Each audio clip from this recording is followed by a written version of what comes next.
जय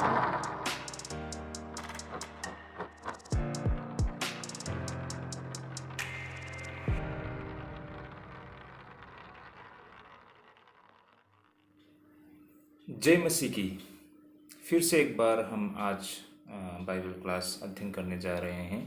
तो आप सभी को एक बार फिर से प्रभु यीशु मसीह के नाम पे मैं स्वागत करना चाहूँगा। भाई और बहनों, हम पिछले काफ़ी दिनों से मत्ती रचित सुसमाचार को बिल्कुल विस्तार रूप से और बिल्कुल सरल तरीके से हम अध्ययन कर रहे हैं। और पिछले दिन हमने मत्ती रचित सुसमाचार 9 अध्याय 9 पद तक हमने अध्ययन किया था। और आज हमारा अध्ययन करने के लिए होगा 9 अध्याय 10 पद से हम लोग आगे बढ़ेंगे। तो कुल मिलाकर हमारा आज अध्ययन करने के लिए 2 विषय रहेगा, और उसमें से पहला विषय रहेगा जहाँ सबसे ज़्यादा आवश्यकता है। ये हमारा आज का पहला विषय रहेगा। भाई और बहनों, आज भी हमें बहुत कुछ सीखने के लिए मौका मिलेगा, और आज का वचन भी और ये जो अध्ययन रहेगा वो काफ़ी गहरा रहेगा। तो आप सभी बने रहिए मेरे संग। तो चलिए भाई और बहनों, अब हम वचन को पढ़ना शुरू करते हैं। मैंने जैसे कहा, आज हमारा अध्ययन करने के लिए 2 विषय रहेगा, और आज का पहला विषय रहेगा 9 अध्याय मत्ती रचित सुसमाचार, gospel according to the Matthew chapter 9 verse 10 up to 13 ना। मत्ती रचित सुसमाचार 9 अध्याय 10 पद से लेकर 13 पद तक। तो ये हमारा पहला विषय रहेगा, और विषय का हमारा जो शीर्षक रहेगा ये इस प्रकार है, जहाँ सबसे ज़्यादा आवश्यकता है। मैंने कुछ इस प्रकार से आज के इस विषय को तैयार किया है। तो चलिए भाई और बहनों, अब हम इसे अध्ययन करना शुरू करते हैं, और मैं इसे पढ़ना चाहूँगा। आप लोग भी अपनी बाइबल में देख सकते हैं। मत्ती रचित सुसमाचार 9 अध्याय 10 से लेके 13 पद तक। तो आइए हम इसे पढ़ना शुरू करते हैं। और जब वह घर में भोजन करने के लिए बैठा, तो बहुत तरह मसूल लेने वाले और पापी आकर यीशु और उसके चेलों के साथ खाने बैठे। यह देखकर फरीसियों ने उसके चेलों से कहा, तुम्हारा गुरु मसूल लेने वालों और पापियों के साथ क्यों खाते हैं? उसने यह सुनकर उनसे कहा, वेद भले चंगों को नहीं परंतु बीमारियों को आवश्यक है। सो तुम जाकर इसका अर्थ सीख लो कि मैं बलिदान नहीं परंतु दया चाहता हूँ, क्योंकि मैं धर्मियों को नहीं परंतु पापियों को बुलाने आया हूँ। मत्ती रचित सुसमाचार 9 अध्याय 10 से लेकर 13 पद तक। आमेन। तो भाई और बहनों, अब हम हमारा पहला विषय पर हम अध्ययन करना शुरू करते हैं। तो ये वचन शायद हमें से बहुतों ने काफ़ी बार, इससे पहले भी बहुत बार पढ़े होंगे, और इसके वास्तविक अर्थ को भी समझा होगा। और काफ़ी ऐसे उपदेशक से या फिर बाइबल टीचर से हमने इन विषय पर गहरा अध्ययन किया होगा। इन विषय पर हमने काफ़ी कुछ सीखा होगा। तो भाई और बहनों, आज फिर से हम एक बार इसे दोहराने के लिए कोशिश करेंगे, क्योंकि ऐसा है, हम साधारण मनुष्य है, हमारी समझ बुद्धि बहुत सीमित है। और ऐसा नहीं है कि मतलब हम एक बार पढ़ेंगे और एक बार सुन लेंगे और हम समझ जाएगा ना। इसको हमें बार बार वचन को अध्ययन करना पड़ता है ना। हमें हर एंगल से इसको समझने के लिए कोशिश करना होता है। और सबसे बड़ी बात, जब तक पवित्र आत्मा हमें प्रभुता नहीं करता है, तब तक इन वचन के वास्तविक अर्थ को भी हम समझ नहीं पाएंगे। इसलिए भाई और बहनों, हमें हर पल वचन को पढ़ना होता है, और सिर्फ इसको सरफेस में ना, ऊपरी परत हमको नहीं सिर्फ पढ़ना है, बल्कि इसके वास्तविक अर्थ को समझने के लिए इसे हम बिल्कुल गहराई से अध्ययन करना होगा। और हमारा यही कोशिश है कि हम बिल्कुल सरल भाषा में या बिल्कुल सरल तरीके से, जो आप और हम जैसे सामान्य लोग भी इन वचन के अर्थ को हम समझ पाए। तो इस प्रकार हम इसके वास्तविक अर्थ को आप सबके साथ रखना चाहते हैं। तो इन वचनों को मैंने जैसे भी पहले भी कहा, इससे पहले हमने बहुत बार इन पर अध्ययन किया होगा, और इन वचनों के हम अर्थ मायने भी हम समझते होंगे। लेकिन भी आज हम हमारी नज़रिया से इसको समझने के लिए कोशिश करते हैं। हो सकता है इससे हमें प्रभुता मिले और हमारे जीवन में हमें प्रेरणा भी मिले। तो आइए हम आगे बढ़ते हैं। तो हमने पढ़ा अभी मत्ती रचित सुसमाचार 9 अध्याय 10 से लेके 13 पद तक में, और ये हमारा आज का विषय है जहाँ सबसे ज़्यादा आवश्यक है ना, या आवश्यकता है। तो जैसे ही हमने वचन पढ़ा और हमारे विषय को भी पढ़ के आप लोग समझ गए होंगे कि हमारा आज का चर्चा और आज का अध्ययन करना किस ओर आगे बढ़ेगा, यहाँ से आप एक अनुमान लगा सकते हैं। तो आइए हम इसे समझने के लिए कोशिश करते हैं।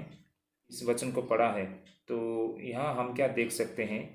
इससे पहले प्रभु यीशु मसीह का मुलाकात मत्ती के साथ होता है, और मत्ती को जब प्रभु यीशु का मत्ती के साथ मुलाकात होता है या आमना सामना होता है, तो प्रभु यीशु मसीह मत्ती को बुलाते हैं ना कि उनके पीछे हो लेने के लिए। और हम देखते हैं मत्ती भी शायद इसी मौके की तलाश में था कि उससे भी मौका मिले मसीह के पीछे हो लेने के लिए, और उसी पल का उसे इंतज़ार था और वो भी उसके पीछे हो लिए।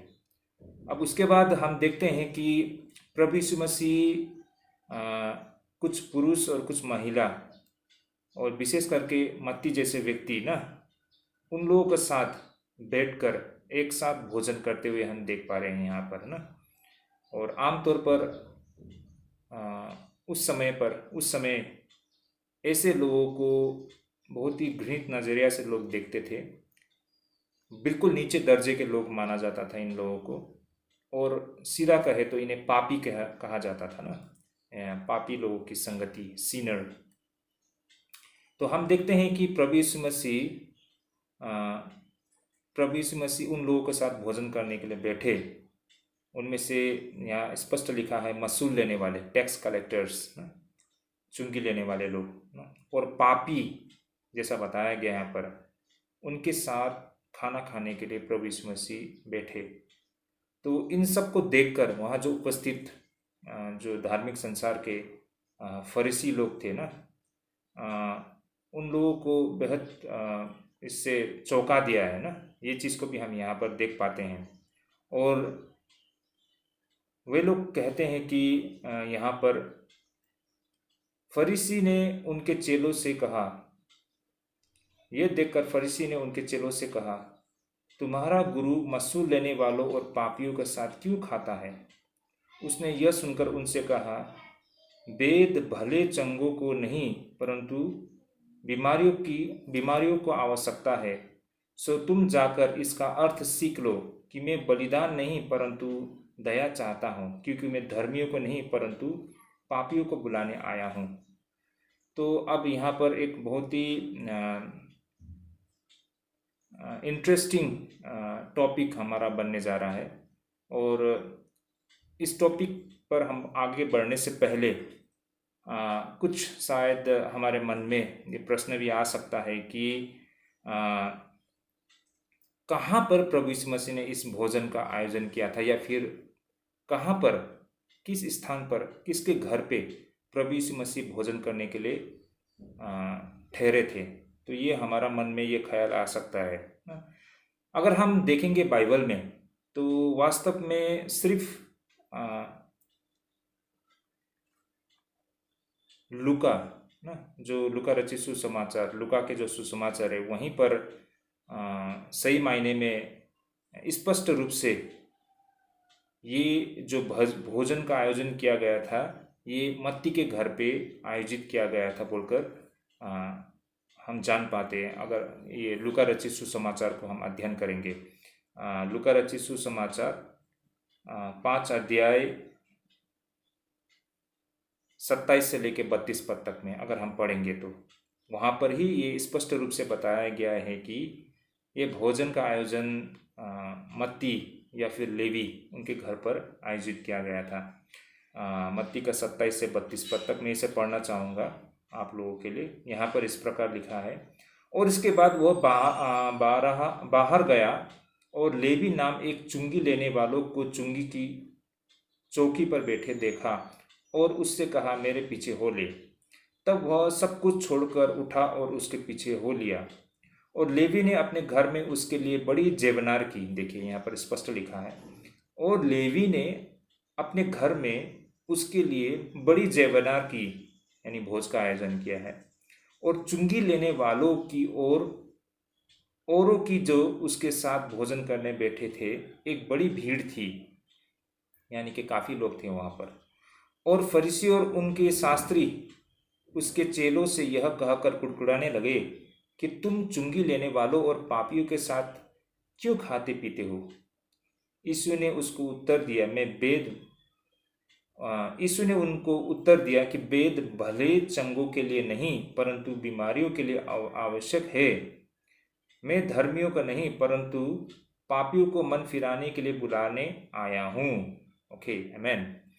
तो अगर हम लूका रचित सुसमाचार 5 अध्याय 27 से 32 पद तक पढ़ते हैं तो यहाँ पर हमको एक बात स्पष्ट होता है कि ये भोजन का आयोजन मत्ती के घर पर किया गया था ना। अब यहाँ पर कहा गया है कि लेवी लेवी नाम एक चुंगी लेने वाले ना चुंगी की चौकी पर बैठे देखा। मतलब यहाँ पर मत्ती नहीं कहा गया है, लेवी कहा गया है। तो ये एक बहुत बड़ा मतलब डिबेट का एक विषय है ना, एक चर्चा का विषय है कि वास्तव में ये जो यहाँ पर लेवी कहा गया है, क्या ये लेवी मत्ती है? मत्ती के बारे में बताया गया है, क्या ये लेवी और मत्ती एक ही व्यक्ति है या अलग अलग व्यक्ति है? अब इस पर एक चर्चा का विषय है और हजारों सालों से इस पर चर्चा हो रही है। और कुछ लोग हैं ये मानते हैं कि अलग अलग व्यक्ति है, लेकिन ज़्यादातर रिलीजियस वर्ल्ड में या धार्मिक संसार में या जो थियोलॉजियंस लोग के समझ के मुताबिक ये दोनों व्यक्ति एक ही व्यक्ति है। ज़्यादातर लोग का मानना यही है। और जो इसके साथ जुड़े हुए दूसरे जो तथ्य हैं ये भी बिल्कुल मेल खाते हैं। तो ऐसा मानते हैं कि कुछ लोग कि मत्ती और लेवी ये दोनों नाम ही मतलब दोनों नाम एक ही व्यक्ति का है ना, ऐसा मानते हैं। तो चलो भाइयों, इस पर हमें ज़्यादा चर्चा करने की आवश्यकता नहीं है और ज़रूरत पड़ी तो इस पर हम कभी और दिन चर्चा कर लेंगे। लेकिन फ़िलहाल के लिए हम ये समझ सकते हैं, ये मान सकते हैं कि ये लेवी और जो मत्ती है वो एक ही व्यक्ति है। और लूका में जैसा दर्ज किया गया है इसके मुताबिक ऐसा लगता है कि ये भोजन मत्ती के घर में, लेवी के घर में ही आयोजित किया गया था ना। तो लेकिन अगर हम मत्ती और मरकुस के मुताबिक देखेंगे तो ऐसा माना जाता है, कुछ लोग ऐसा कहते हैं कि ये भोज का आयोजन स्वयं प्रभु यीशु मसीह के घर में ही आयोजित किया गया था या फिर प्रभु यीशु मसीह जहाँ ठहरे थे, जहाँ रहे थे, वहीं पर ये भोजन का आयोजन किया गया था। तो ये भी कुछ लोगों का ऐसा मानना है ना। हम वास्तविकता को नहीं जानते हैं, लेकिन ओबियसली कहीं तो किया था, ये भोजन का आयोजन किया गया था।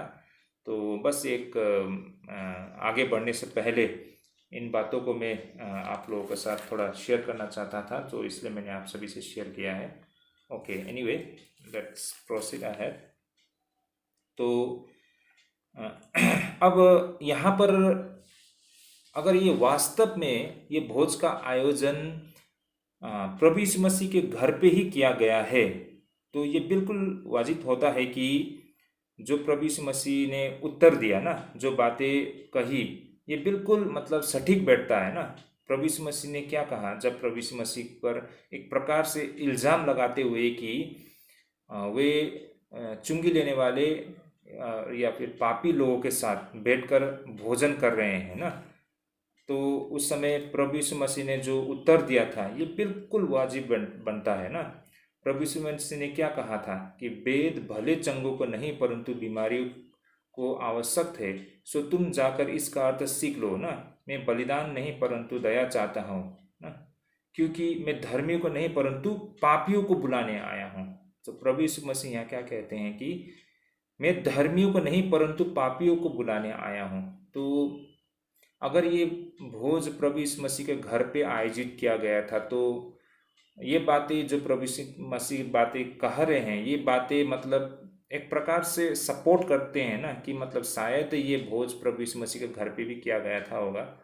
और ये जो बातें कह रहे हैं प्रभु यीशु मसीह बिल्कुल मतलब ये सपोर्ट करती है ना ये जो स्टेटमेंट। लेकिन चलो ये भी कोई इतनी बड़ी चर्चा का विषय नहीं है। जो भी हो, कहीं तो भोजन किए थे प्रभु यीशु मसीह, जो कि समाज में बिल्कुल निचले स्तर के लोग माने जाते थे उस समय, उन लोगों के साथ बैठकर प्रभु भोजन कर रहे थे। और वहाँ पर धार्मिक संसार के जो फरीसी लोग थे, उन लोगों ने प्रभु यीशु मसीह पर इल्ज़ाम लगाया कि प्रभु यीशु मसीह क्यों ऐसे लोगों के साथ बैठकर भोजन कर रहे हैं। तो उस समय प्रभु यीशु मसीह ने जो उत्तर दिया, ये बहुत ही ज़बरदस्त प्रभु यीशु मसीह ने उनको उत्तर दिया है ना, और बिल्कुल व्यवहारिक, इस पर आगे हम चर्चा करेंगे, बिल्कुल प्रैक्टिकल उन्होंने जवाब दिया है। तो आइए हम आगे देखते हैं ना। तो इस विषय को हम बिल्कुल गहराई से इस प्रकार हम समझ सकते हैं। इससे संबंधित एक दृष्टांत जो प्रभु यीशु मसीह स्वयं ने कही थी, उसको मैं आप सभी के साथ साझा करना चाहूँगा ना। शायद आप सभी को याद होगा, एक बार एक राजा ने अपने पुत्र के विवाह के अवसर पर एक भोज की, एक बहुत ही बड़ी जेवनार या बड़ी भोज की, बिग फीस्ट का आयोजन किया था ना। और उन्होंने लोगों को आमंत्रित किया था उसके इस भोज में शामिल होने के लिए, लेकिन उन लोगों ने इसको बिल्कुल इनकार कर दिया और उल्टे वो राजा के जो सेवक लोग थे उन पर उनका निरादर किया, उनको बेइज्जत किया, उनको चोट पहुंचाया। अंततः राजा ने अपने सैनिक भेजकर उन सबको नष्ट कर दिया। और राजा ने यह आदेश दिया कि जो सड़कों पे लोग रह रहे हैं ना, जो बिल्कुल निचले स्तर के लोग हैं, जिसको समाज में आमतौर पर लोग ज़्यादा मतलब उनको इम्पोर्टेंस नहीं देते हैं ना, जो गरीब दुखी लोग होते हैं, ऐसे लोगों को उठा लाने के लिए आदेश देते हैं। और राजा का सिपाही जाकर ऐसे लोगों को लेकर आते हैं। और वो जो जेवनार, जो भोज थी ना, जो फीस्ट थी, वो स्थान पूरा मतलब भर जाता है। तो ये घटना का दर्ज मतलब ये जो पैराबल्स, ये दृष्टांत मत्ती रचित सुसमाचार 22 अध्याय 1 से लेकर 10 पद तक में इसके बारे में बताया गया है। तो प्रभु यीशु मसीह को जब फरीसी लोगों ने ये बातें कही कि क्यों प्रभु यीशु मसीह ऐसे जो बिल्कुल मतलब समाज में बिल्कुल निचले स्तर के लोग हैं, ऐसे लोगों के साथ बैठकर प्रभु यीशु मसीह क्यों भोजन करते हैं।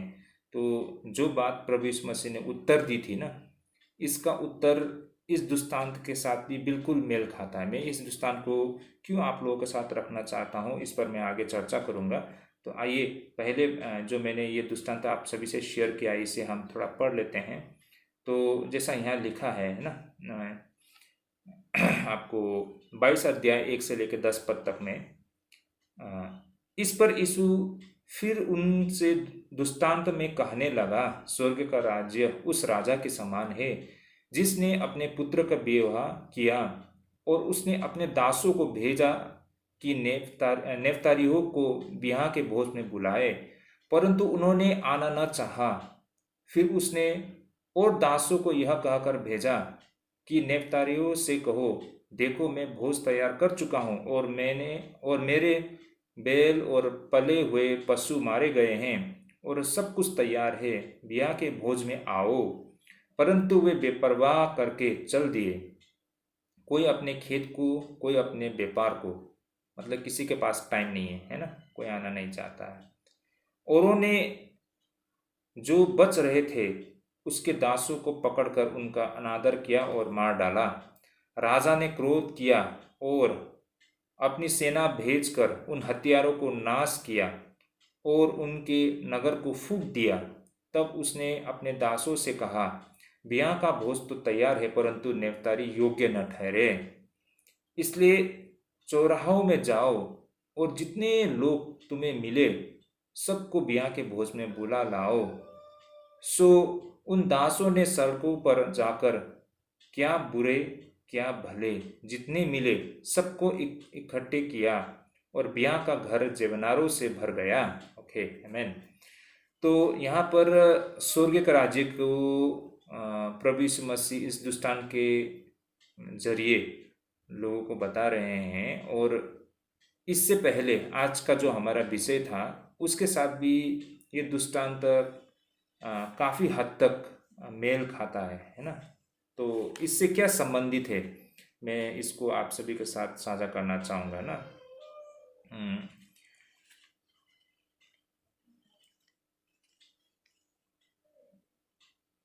तो हम यहाँ देख सकते हैं अ,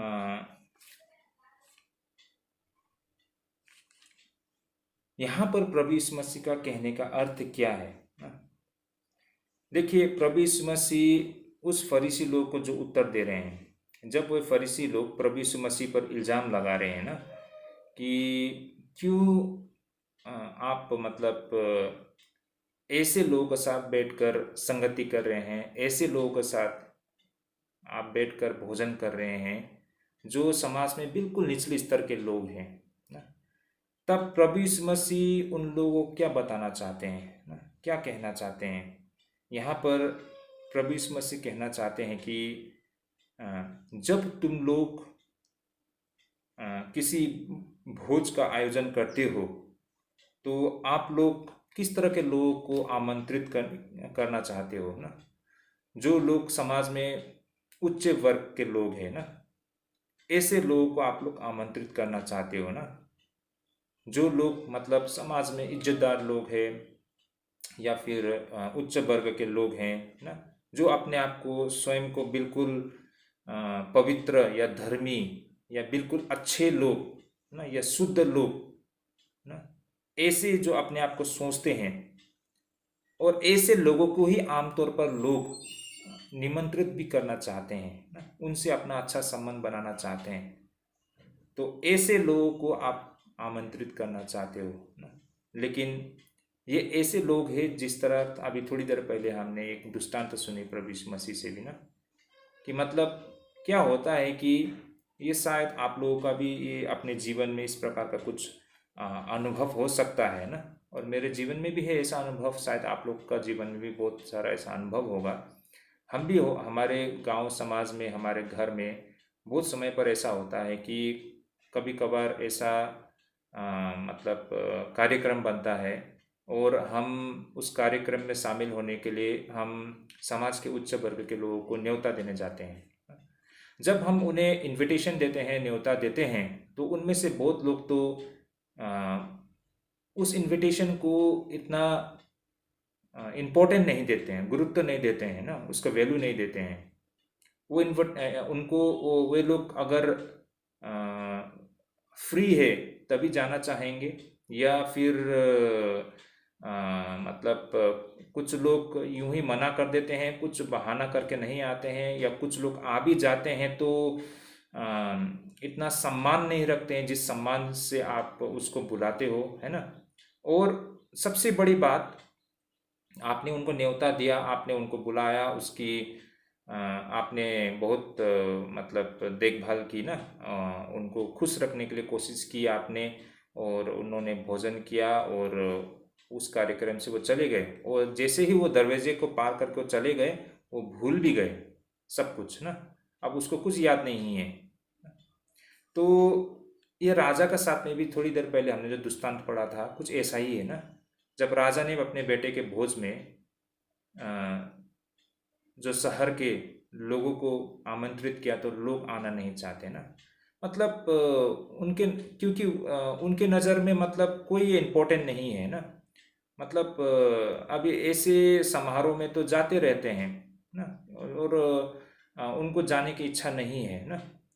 लेकिन इसके विपरीत ना, मैं फिर आपसे कहना चाहता हूँ, अगर शायद आप लोगों का इसका अनुभव भी होगा, अगर आपने कुछ कार्यक्रम किया है ना, और उस कार्यक्रम में आपने कुछ निचले तबके के लोग कह सकते हैं, हमारे समाज में भी है जो आर्थिक रूप से बहुत कमज़ोर लोग हैं, या जिसको समाज बिल्कुल नीची नज़र से देखते हैं ना, या फिर गरीब दुखी लोग, ऐसे लोगों को अगर आप अपने कार्यक्रम में आपने उनको न्योता देते हैं और उनको आप आमंत्रित करते हो, और आप उसे पूरे मन से उनकी सेवा करते हो, तो देखिए भाई और बहनों, इसका जो नतीजा निकलता है ना, वो बिल्कुल ही मतलब आपके लिए बहुत ही मतलब अच्छा होगा। क्योंकि मेरा खुद का भी ऐसा अनुभव है ना। जब एक दफ़े मेरा परिवार में भी एक बहुत बड़ा कार्यक्रम हुआ था, तो हमने हमारे आसपास के समाज के सारे लोगों को आमंत्रित किया था। उसमें कुछ बड़े बड़े लोग भी आए थे, जो समाज में उच्च वर्ग के लोग थे, तो साथ ही बिल्कुल निचले तबके के लोग ना, जिसे सफाई कर्मचारी लोग होते हैं ना, हमारे रास्तों में जो साफ सफाई करते हैं, ऐसे लोग भी आए थे पूरे परिवार के साथ। हमने कि हर एक के साथ मतलब इक्वली ट्रीट किया ना। जैसे समाज के बड़े लोगों को जहाँ बैठाया, उनको भी हमने वहीं बैठाया, हमने उनको वही खिलाया और उसी प्रकार से मान सम्मान इज्जत दी। तो कार्यक्रम भी ख़त्म हो गया।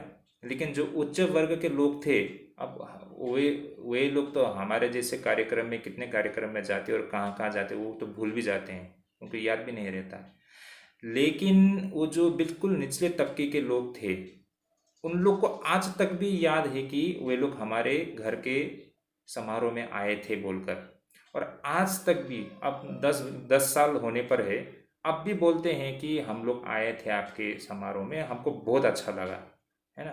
तो देखिए, खाना पीना बड़ा बात नहीं है, लेकिन जो इज्जत सम्मान, उनको आदर मिला ना, तो वे लोग कभी नहीं भूलेंगे इस चीज़ को ना, वो हमेशा याद करेंगे ना। वो देख, इसके उदाहरण के लिए, जिस तरह वो राजा ने, जो प्रभु यीशु मसीह ने दृष्टांत कहा था ना, उस दृष्टांत में प्रभु यीशु मसीह ने जो बताया था कि उस राजा ने कि अपने बेटे के ब्याह के भोज के लिए लोगों को आमंत्रित किया, लोग नहीं आना चाहा, लेकिन अंत में राजा ने आदेश दिया कि सड़क से जो दुखी गरीब लोग हैं ना, उनको लेके आओ। अब उन लोग आए, उन लोग ने उस भोज का पूरा आनंद लिया और वो वापस चले गए। अब वे लोग उस राजा को बहुत बड़ाई करेंगे और वो राजा को वो कभी नहीं भूलेंगे और बोलेंगे कि ये राजा बहुत दयालु है, ये राजा बहुत अच्छे हैं और ये राजा ने हम सभी को भी बहुत इज्जत दिया है। हो सकता है वो गरीब लोग, दुखी लोग उस राजा को कुछ देने के लिए योग्य ना हो ना, उनके पास देने के लिए कुछ भी ना हो, लेकिन वो लोग जो दे सकते हैं वो है सम्मान, आदर ना और आशीष। जो बड़े बड़े लोग आपके समारोह में आकर आपको दे नहीं सकते हैं ना, वो चीज़ वो आम लोग आपको दे के चले जाएंगे ना। और उस राजा के साथ में भी हुआ था, और वही चीज़ आप और हमारे जीवन में भी हो सकता है, या हम सब ने भी इसका अनुभव किया होगा। इसी चीज़ को, यही बात को यहाँ पर प्रभु यीशु मसीह भी बोल रहे हैं, है ना, कि प्रभु यीशु मसीह ऐसे लोगों के साथ बैठकर भोजन कर रहे हैं जिसको हर कोई नेग्लेक्ट करते हैं ना, जिसको हर कोई तुच्छ मानते हैं, ऐसे लोगों के साथ ना प्रभु यीशु मसीह बैठकर भोजन कर रहे हैं। तो ये बहुत ही इंटरेस्टिंग है। एनीवे, हम लोग आगे बढ़ते हैं। सो यहाँ पर मैं एक ही बात कहना चाहता हूँ भाई और बहनों, मेरे को भी एक मेरे दोस्त ने एक दिन मुझे कहा था, कोई बड़ी बात नहीं है, लेकिन उसने इस तरह से बोला, इतना सीरियसली बोला ना, और उस बात को मैंने भी बहुत सीरियसली लिया और मेरे को वास्तव में इसका मायने भी उसी दिन समझ में आ गया। एक दिन हम दोनों ड्राइव करके आ रहे थे, लॉन्ग ड्राइव, बहुत दूर से, करीबन 8-9 घंटा का रास्ता था। हम दो भाई, मेरे दोस्त और मैं, तो ड्राइविंग करके आ रहे थे। तो वो मेरा दोस्त मुझको बता रहे थे कि देखो, गरीब आदमी लोगों को ना 10 रुपया ज़्यादा दो, वो लोग बहुत खुश होंगे, आपको बहुत आशीष देंगे। मेरे को इसका अनुभव नहीं था ना, मतलब अब ये तो कहते तो हैं लोग ना, लेकिन उस दिन आए हम लोग, एक रेस्टोरेंट था, तो ढाबा जो होते हैं हाईवे में, वहाँ हम लोग उतर गए। हम लोग ने सुबह 8-9 बजे थे, हमने ब्रेकफास्ट किया। तो वहीं पर रास्ते में उसी होटल के जो लोग होते हैं, जो लोगों को आमंत्रित करते हैं रास्ते से ना, कि हमारे रेस्टोरेंट में आके खा लीजिए बोल के, वो लोगों को चिल्ला चिल्ला के आमंत्रित करते रहते हैं। तो हम भी उसी होटल में गए, खाए पिए, और निकलते समय उस मेरे दोस्त ने जो मेरे को कहा था, उस बात को याद आया ना, और उस व्यक्ति को मैंने अपने पर्स से निकाल के कुछ रुपया दिया, 10-20 रुपया मैंने दे दिया, शायद इतना ही था होगा। अब मेरे लिए 20 रुपया कोई बड़ा बात नहीं है ना, लेकिन उस व्यक्ति के लिए 20 रुपये बहुत मायने करता है, उसके परिवार के लिए बहुत मायने करता है। वो दिन भर चिल्ला चिल्ला के लोगों को उस होटल में बुलाता है खाने के लिए। अंत में उसके मालिक उसको कुछ थोड़ा कमीशन देते हैं, उसी से उसका परिवार चलता है। तो जब मैंने जैसे ही 20 रुपये निकाल के दिया उसको, वो व्यक्ति इतना मतलब खुश हो गए और वो दंडवत करने लगे मुझे ना, और आशीर्वाद देने लगे। मैं तो एकदम भौचक्के बन गया ना, कि मतलब मेरा दिल भर आ गया कि हो सकता है 20 रुपये मेरे लिए बड़ा बात नहीं है, लेकिन 20 रुपया उस व्यक्ति के लिए बहुत मायने रखता है। इसलिए भाई और बहनों, हम लोग होता है ना, बड़े बड़े स्टोर में जाते हैं, बड़े बड़े मॉल में जाते हैं, जो फिक्स प्राइस, इसका दाम 1000 रुपया है, तो हम लोग 1000 रुपया दे देते हैं। अब वहाँ पर कोई दाम कम नहीं कराते हैं, मतलब बार्गेनिंग नहीं करते हैं, थोड़ा कम करो वो करो नहीं चिल्लाते हैं। 1000 रुपया लिखा है, 1000 रुपया दे देंगे, चाहे तो 1000 में से और भी थोड़ा बढ़ा के दे देंगे अपनी इज्जत और शान के लिए ना। लेकिन हम वही किराने की दुकान में जाएंगे और रास्ते में जो सब्जी बेच रहे होते उसे उस बेचारे से, बेचारा वो 10 रुपये हार्डली कमाता होगा दिन भर में ना, लेकिन उसको हम गला दबाना चाहते हैं ना, उससे उससे हम मतलब लूटना चाहते हैं, कह सके तो ना, मतलब उससे हम बार्गेनिंग करते हैं, दाम तोल करते हैं। तो ऐसा है लोगों का सोच ना, नज़रिया हमारा। तो भाई और बहनों, देखिए, जो गरीब लोग होते हैं ना, उनके 1 रुपया भी हमको, किसी के साथ में हमको चीटिंग नहीं करना है, लेकिन कहने का मतलब, आप गरीब दुखी लोगों को तो चीटिंग तो करना बहुत दूर का बात ना, उसको ठगना तो दूर की बात, लेकिन इसके बदले में आप 1 रुपये का जगह में आप ना, अगर आपके कैपेसिटी है, आपका आपका क्षमता है, आप में ये मतलब आपके पास है, तो एक के बदले 2 रुपया भी दे दो ना, तो इससे आपका कुछ नुकसान नहीं होगा, लेकिन इससे उसका बहुत फायदा होगा। और सबसे बड़ी बात ये है कि वो व्यक्ति आपको जो आशीष देगा ना, वो आपको मतलब आपके लिए वो बहुत खुशी और आनंद लेके आएगा वास्तव में। तो किसी को मदद करना ना, मतलब बहुत मतलब क्या क्या बोलेंगे हम, बहुत लोगों को सुकून देता है। तो ये आप करके देखिए, और करना चाहिए, किसी को दिखाने के लिए नहीं, लेकिन हमारी सोच ना ऐसा होना जरूरी है, जो कि हम आज मसीह में है, तो हमको ये प्रभु यीशु मसीह के कार्य और प्रभु यीशु मसीह के वचन शिक्षा से हम ये सारे बातें आज हम महसूस और समझ पाते हैं भाई और बहनों। Okay, so let's proceed ahead. तो आगे हम बढ़ते हैं।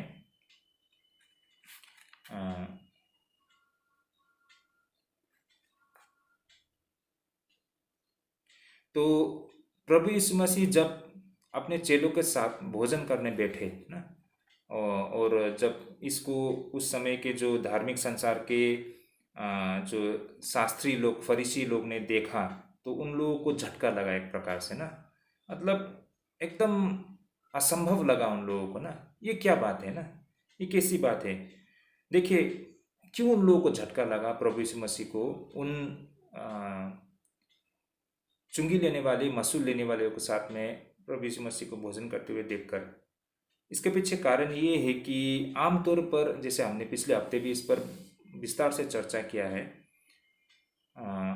आमतौर पर जो चुंगी लेने वाले लोग होते हैं, जो फरीसी लोग हैं, इन्हें लोग बहुत घृणा करते हैं इनके काम के वजह से ना, क्योंकि चुंगी लेने वाले, मसूल लेने वाले लोग आमतौर पर वो लोगों को ठगते हैं, और हर प्रकार की मतलब लोगों को ठगने का काम करते हैं ना, और बुरा काम करते हैं। इसके लिए उनसे बहुत यहूदी समाज बिल्कुल बहुत ही ज़बरदस्त तरीके से उनसे नफरत करते हैं। इतना तक है कि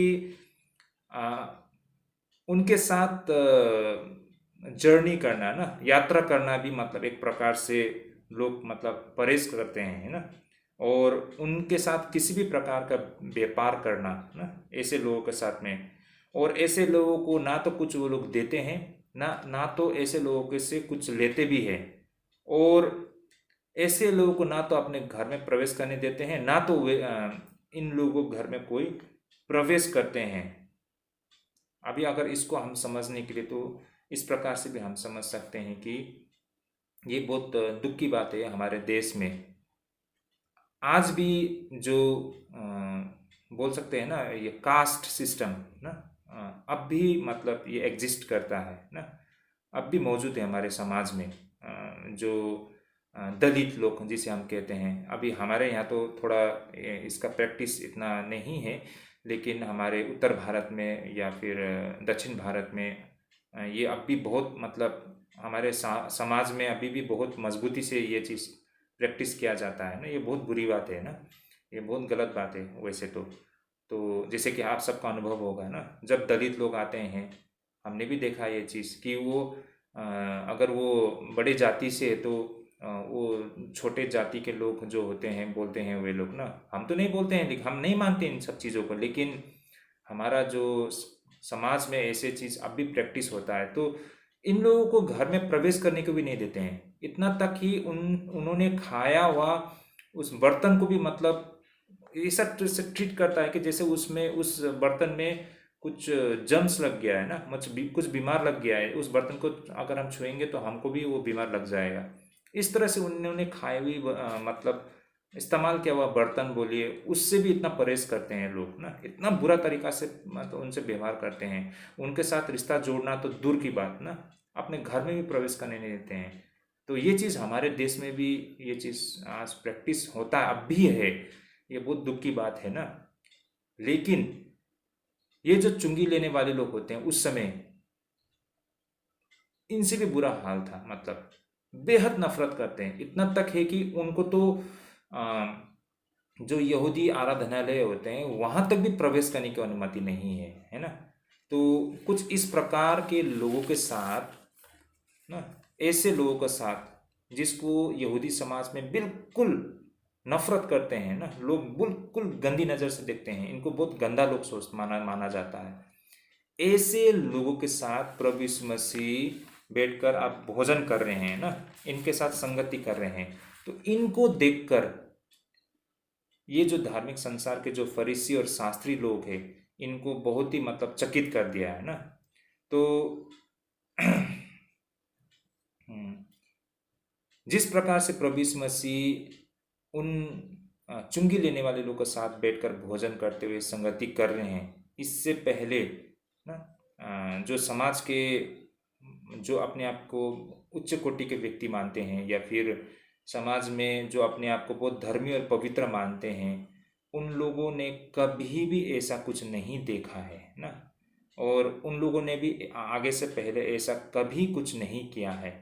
इसी कारण वो लोग प्रभु यीशु मसीह पर इल्ज़ाम लगा रहे हैं कि यीशु कैसे ऐसे लोगों के साथ बैठकर भोजन कर सकते हैं, यीशु कैसे ऐसे लोगों के साथ बैठकर संगति और समय बिता सकते हैं, यीशु कैसे ये लोगों के साथ चल फिर कर सकते हैं, उनसे लेना देना कर सकते हैं, उनके साथ समय बिताते हैं ना। बिल्कुल इन लोगों को बुरा लग रहा था ना, उनको बिल्कुल अच्छा नहीं लग रहा था। तो इसका सामना प्रभु यीशु मसीह ने बिल्कुल सहज तरीके से किया है ना, बिल्कुल एकदम आसान लफ्ज़ों में और बहुत ही मतलब सहज तरीके से प्रभु यीशु मसीह ने उन लोगों को उत्तर दिया है ना। और प्रभु यीशु मसीह ने क्या कहा है ना कि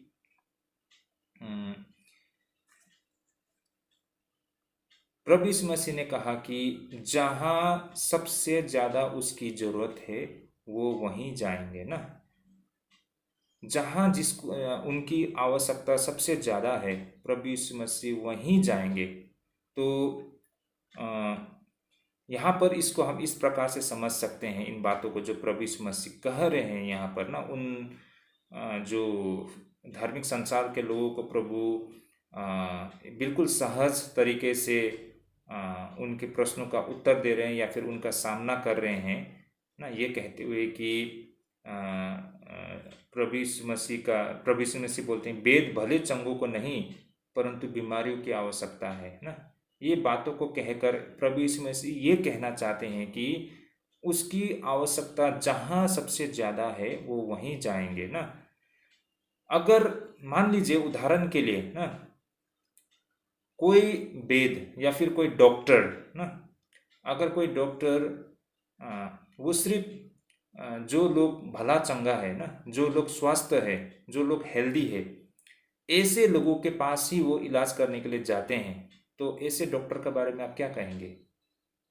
अभी जो लोग भला चंगा है, जो स्वस्थ है, जो हेल्दी है, उसको तो किसी ट्रीटमेंट का या किसी चिकित्सा की आवश्यकता तो नहीं है ना। तो फिर ऐसे लोगों के पास वो डॉक्टर जाके क्या करेंगे?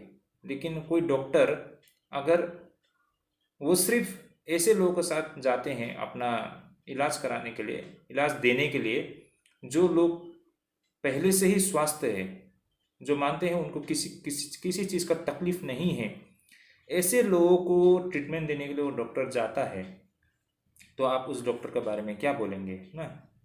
वास्तव में एक डॉक्टर का स्थान कहाँ पर है ना?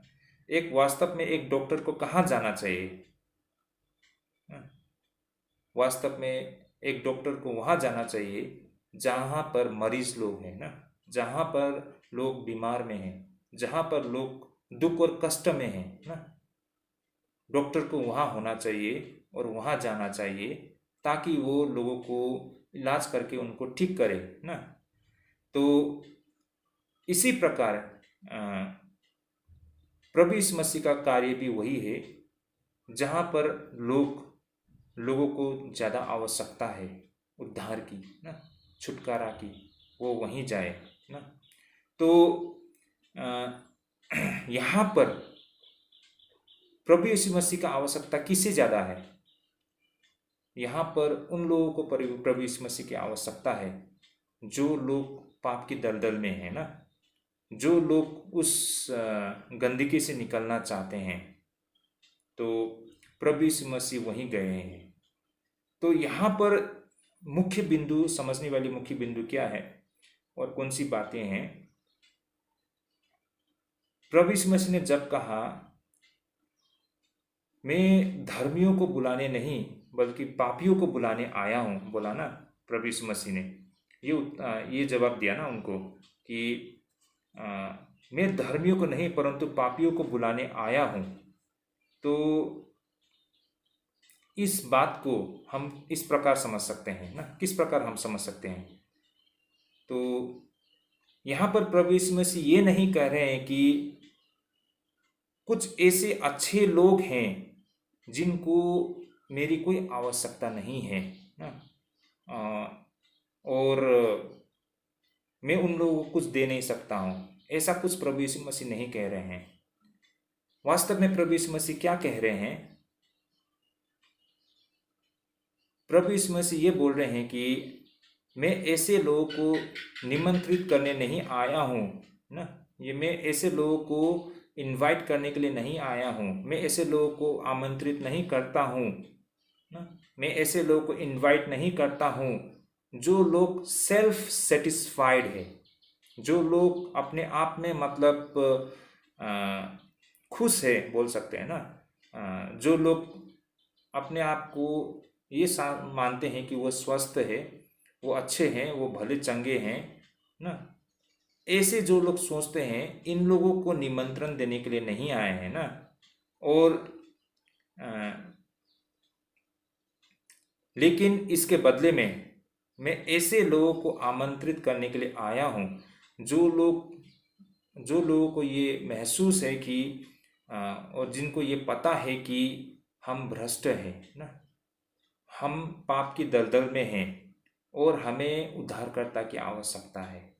तो मैं ऐसे लोगों को आमंत्रित करने के लिए आया हूँ, ये बातें प्रभु यीशु मसीह यहाँ पर कह रहे हैं ना। तो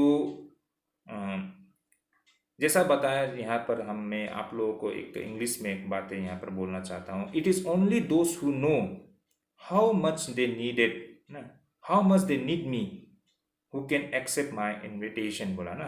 तो वही लोग प्रभु यीशु मसीह को मतलब निमंत्रण को स्वीकार कर सकते हैं जिनको ये पता है कि उनको उद्धार की कितनी आवश्यकता है ना, उनको कितनी मतलब छुटकारा की आवश्यकता है। तो भाई और बहनों, अगर आप और हम भी प्रभु यीशु मसीह के बुलावट को हम तब तक स्वीकार कर नहीं सकते हैं जब तक हमको ये एहसास ना हो कि आज हमें उद्धार की आवश्यकता है, छुटकारा की आवश्यकता है ना। अगर ये चीज़ हमको एहसास नहीं है तो वो व्यक्ति प्रभु यीशु मसीह की बुलावट को कभी सुन नहीं सकता है। आप जितना भी जाके आप उसे सुसमाचार सुनाएं ना, वो चीज़ को वो समझ ही नहीं पाएगा। वही व्यक्ति प्रभु का बुलावट को सुन सकता है जिसको ये चीज़ महसूस है, जो समझता है कि उसे छुटकारा की आवश्यकता है, उसे उद्धार की आवश्यकता है, ऐसे लोग ही प्रभु के बुलावट को सुन सकता है और समझ सकता है ना। तो अब यहाँ पर हम देख सकते हैं, अभी से जो धार्मिक संसार के लोगों ने प्रभु यीशु मसीह पर इल्ज़ाम लगाया है ना यहाँ पर कि प्रभु यीशु मसीह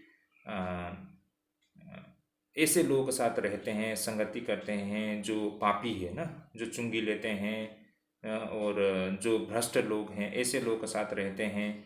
तो इस प्रकार से प्रभु यीशु मसीह पर ये धार्मिक संसार के लोग उस पर इल्ज़ाम लगाते हैं।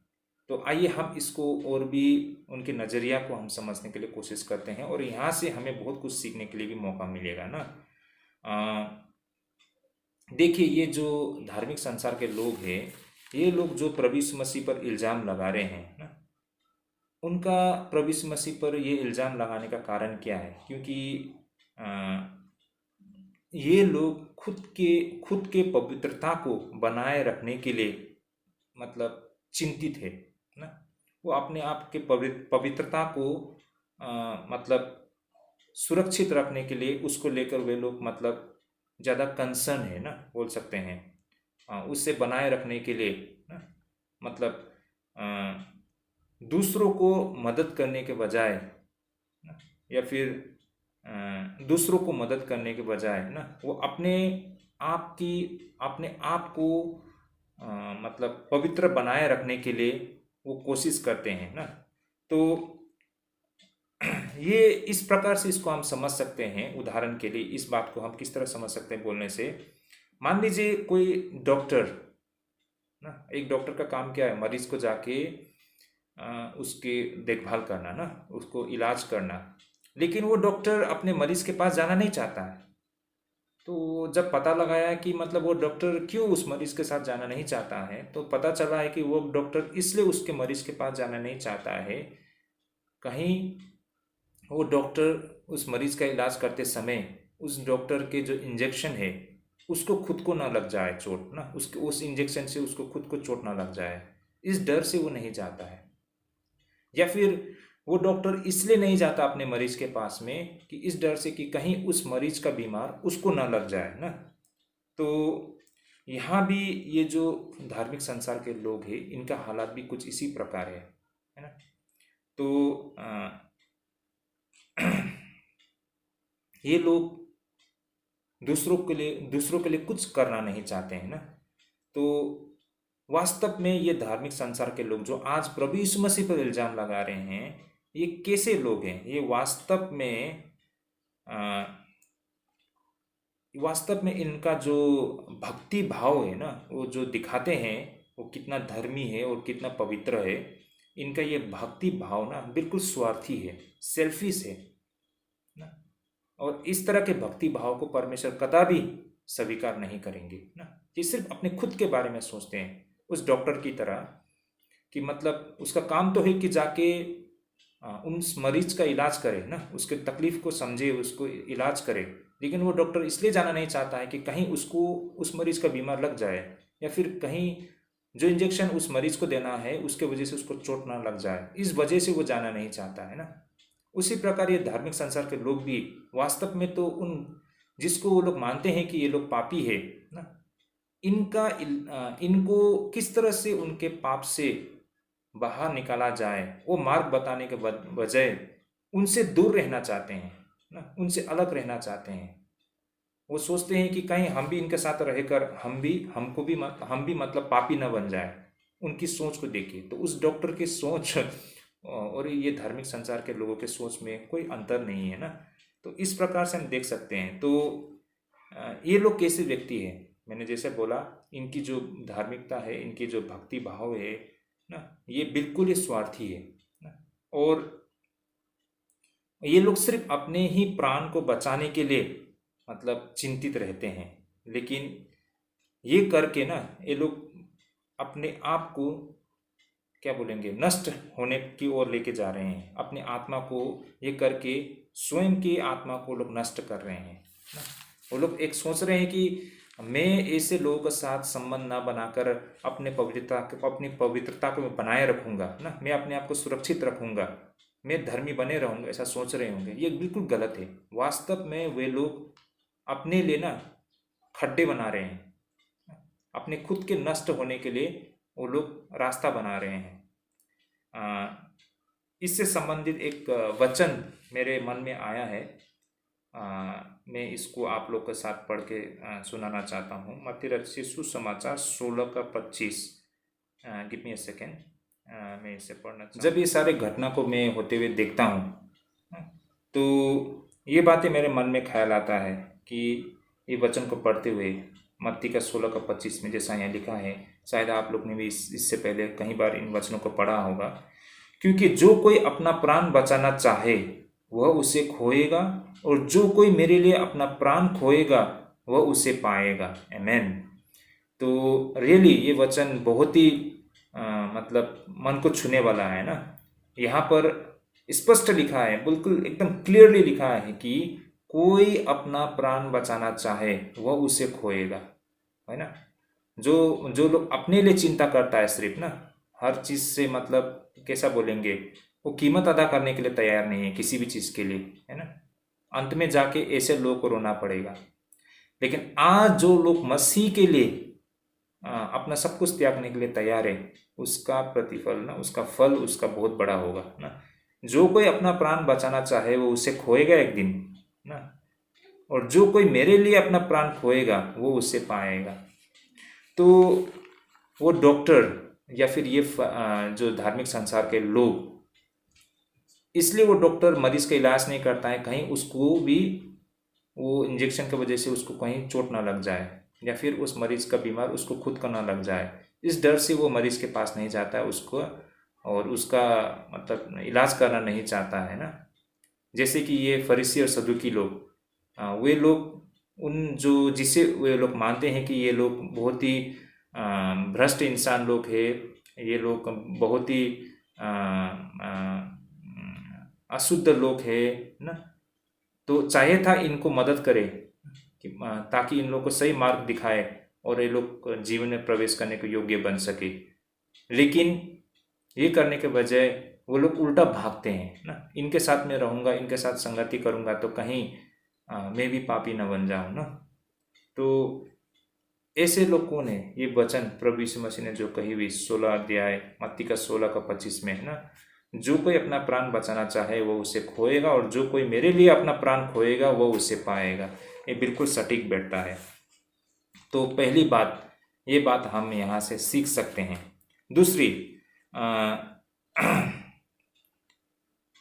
देखिए ये जो धार्मिक संसार के लोग हैं उनका रवैया कैसा था जब वे लोग प्रभु यीशु मसीह के बारे में हम बोलेंगे निंदा कर रहे थे ना, जब कि मतलब अरे भाई ये यीशु कैसा व्यक्ति है जो ऐसे लोगों के साथ संगति करता है, ऐसे लोगों के साथ उठ बैठ करते हैं, उनके साथ खाते पीते रहते हैं, है ना। ये कैसा व्यक्ति है? तो वो लोग हमेशा क्रिटिसाइज करते हैं ना। चाहिए था उन लोग वास्तव में कि वो लोग तो धार्मिक संसार के लोग हैं ना, धर्म गुरु लोग हैं, लोगों को धार्मिकता की शिक्षा देते हैं, तो चाहिए था कि उन लोगों को हौसला बढ़ाए, एनकरेज करे ना कि निंदा करे, इसको क्रिटिसाइज करे। तो देखिए ये लोग कैसे व्यक्ति लोग हैं। आमतौर पर ये लोग ऐसे व्यक्ति हैं जो दूसरों की गलती को ना, मतलब सिर्फ दूसरे के गलती को ढूंढ ढूंढ के उसके गलती को दिखाते हैं ना। उसके गलती को वे लोग मतलब फोल्ड ना, दूसरे के गलती को दिखाना, दूसरे की गलती के ऊपर में उंगली लगाना, यही जानते हैं ना। लेकिन ये लोग नहीं बताते हैं कि जो उनकी कमजोरी है, उनकी जो गलती है, उनके जो गुनाह है, जो उनके पाप है, उन पर कैसे विजय पाए, ये नहीं बताते हैं। चाहिए था अगर ये लोग धार्मिक शिक्षा देने वाले लोग हैं, है ना, तो चाहिए था इनका कर्तव्य ये था कि लोगों को वो उनकी गलती दिखाने के बजाय ना उनको मदद करे कि उनके जो कमजोरी है ना उस पर कैसे विजय पाए ना। उनको चाहिए था कि उनको हौसला दे ना, कि वे लोग उस पर उससे वो लड़े ना, उस पर विजय प्राप्त करें। तो भाई और बहनों, यहाँ से हम काफ़ी कुछ समझ सकते हैं। अब हम और आगे बढ़ते हैं। ओके। देखिए, इसको हम लोग किस तरह समझ सकते हैं।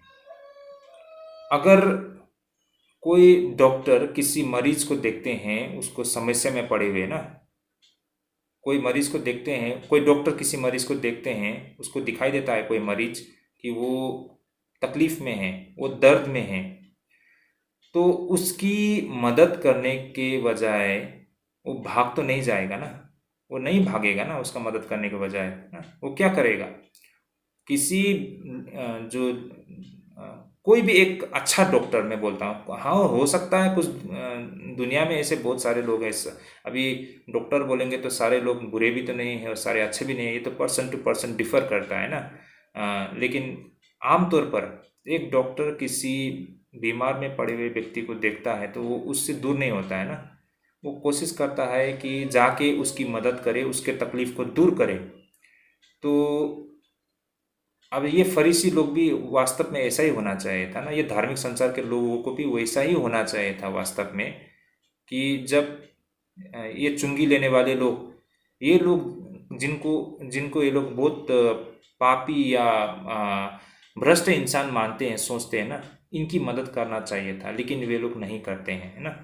तो भाई और बहनों, आप और हमको भी यहाँ पर एक संदेश है कि हम मसीह के पीछे चलने वाले हैं। जैसे हमारे मसीह उन पापी लोगों के लिए, उन कष्ट में पड़े हुए दुखी लोगों के लिए आए हैं ना, उनको बचाने के लिए, उन्हें उद्धार दिलाने के लिए ना।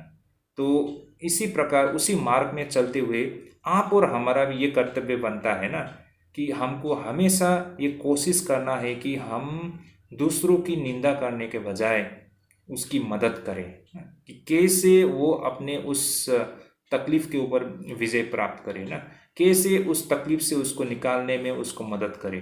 तो हमको उन फरीसियों की तरह नहीं बनना चाहिए कि सिर्फ हम लोगों के गुनाह को, लोगों के गलती को सिर्फ हम दिखाएं ना, उसके उसके उसके गुनाह के तकलीफ के ऊपर में सिर्फ फिंगर पॉइंट करें ना, बजाय उसको मदद करें ना। तो हम मसीह के पीछे चलने वाले हैं ना, हम मसीह कहते हैं अपने आप को, तो हम क्यों कहते हैं मसीह, क्योंकि हम मसीह के पीछे चलते हैं। तो हमारा काम, हमारा सोच, हमारा व्यवहार, हर चीज़ एक मसीह की तरह होना चाहिए ना। तो इस तरह, जिस तरह हमारा मसीह ने लोगों के साथ, जो दुख और कष्ट में पड़े हुए लोगों के साथ वो रहा, उनकी मदद की ना, उसी प्रकार आप और हमको भी हमारा सबसे बड़ा कर्तव्य ये बनता है कि कभी भी ऐसा कुछ होते हुए देखेंगे तो उसको क्रिटिसाइज करने के बजाय ना, हमें ये कोशिश करना चाहिए कि हम किस प्रकार उसकी मदद कर सकते हैं ना, और हमें कोशिश करना चाहिए उनको मदद करने के लिए। तीसरा चीज़ हम जो सीख सकते हैं इस घटना से, जब वे धार्मिक संसार के लोग प्रभु यीशु मसीह की निंदा कर रहे थे ना, कि मतलब प्रभु यीशु मसीह के ऐसे लोगों के साथ बैठ के संगति करते हैं ना, तो इस घटना से जब प्रभु यीशु मसीह ने उन लोगों को उत्तर दिया, और इन बातों से हम क्या समझ सकते हैं, इससे हम समझ सकते हैं कि प्रैक्टिस अ गुडनेस ना, मतलब अच्छाई का अभ्यास करना। देखिए, किसी को निंदा करने का बदली उसको क्षमा करना, उस पर दया दिखाना, ये बहुत ज़रूरी है ना। देखिए, ये धार्मिक संसार के लोग ऐसे लोग हैं जो प्रभु यीशु मसीह से बात विवाद कर रहे थे उस समय। ये लोग ऐसे लोग हैं, जरूरत पड़ने से किसी इंसान को गटर में ना ऐसा ही पड़ा रहना देगा, लेकिन उसको आगे बढ़ के उसकी मदद नहीं करेगा ना। ऐसे लोग हैं ना, ये लोग ऐसे लोग हैं जो, मान लीजिए, मैं फिर से एक बार एक डॉक्टर की उदाहरण देना चाहता हूँ। कुछ डॉक्टर्स है जो किसी इंसान का जब तकलीफ पता चलता है तो उसको वो इन्वेस्टिगेट करना चाहते हैं ना, डायग्नोसिस करना चाहते हैं ना, उस व्यक्ति में क्या समस्या है, किस प्रकार का समस्या है ना, उस पर चर्चा करते हैं, उस पर जांच पड़ताल करते हैं ना, लेकिन उसको ठीक करने के लिए वो लोग आगे नहीं बढ़ते हैं ना, उसको ठीक करने के लिए कोई कोशिश नहीं करते हैं।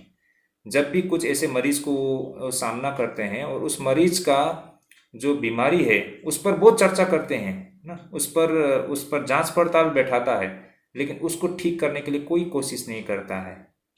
कुछ इसी प्रकार के हैं ये धार्मिक संसार के लोग भी, है ना। मतलब ये सिर्फ उन लोगों को निंदा करते हैं ना, ये लोग ऐसे हैं वैसे हैं, बहुत कुछ बोलते हैं, लेकिन इनकी मदद करना नहीं चाहते हैं लोग ना। इनकी दुख उनकी उनको उस तकलीफ से निकालने के लिए कुछ कोशिश नहीं करते हैं।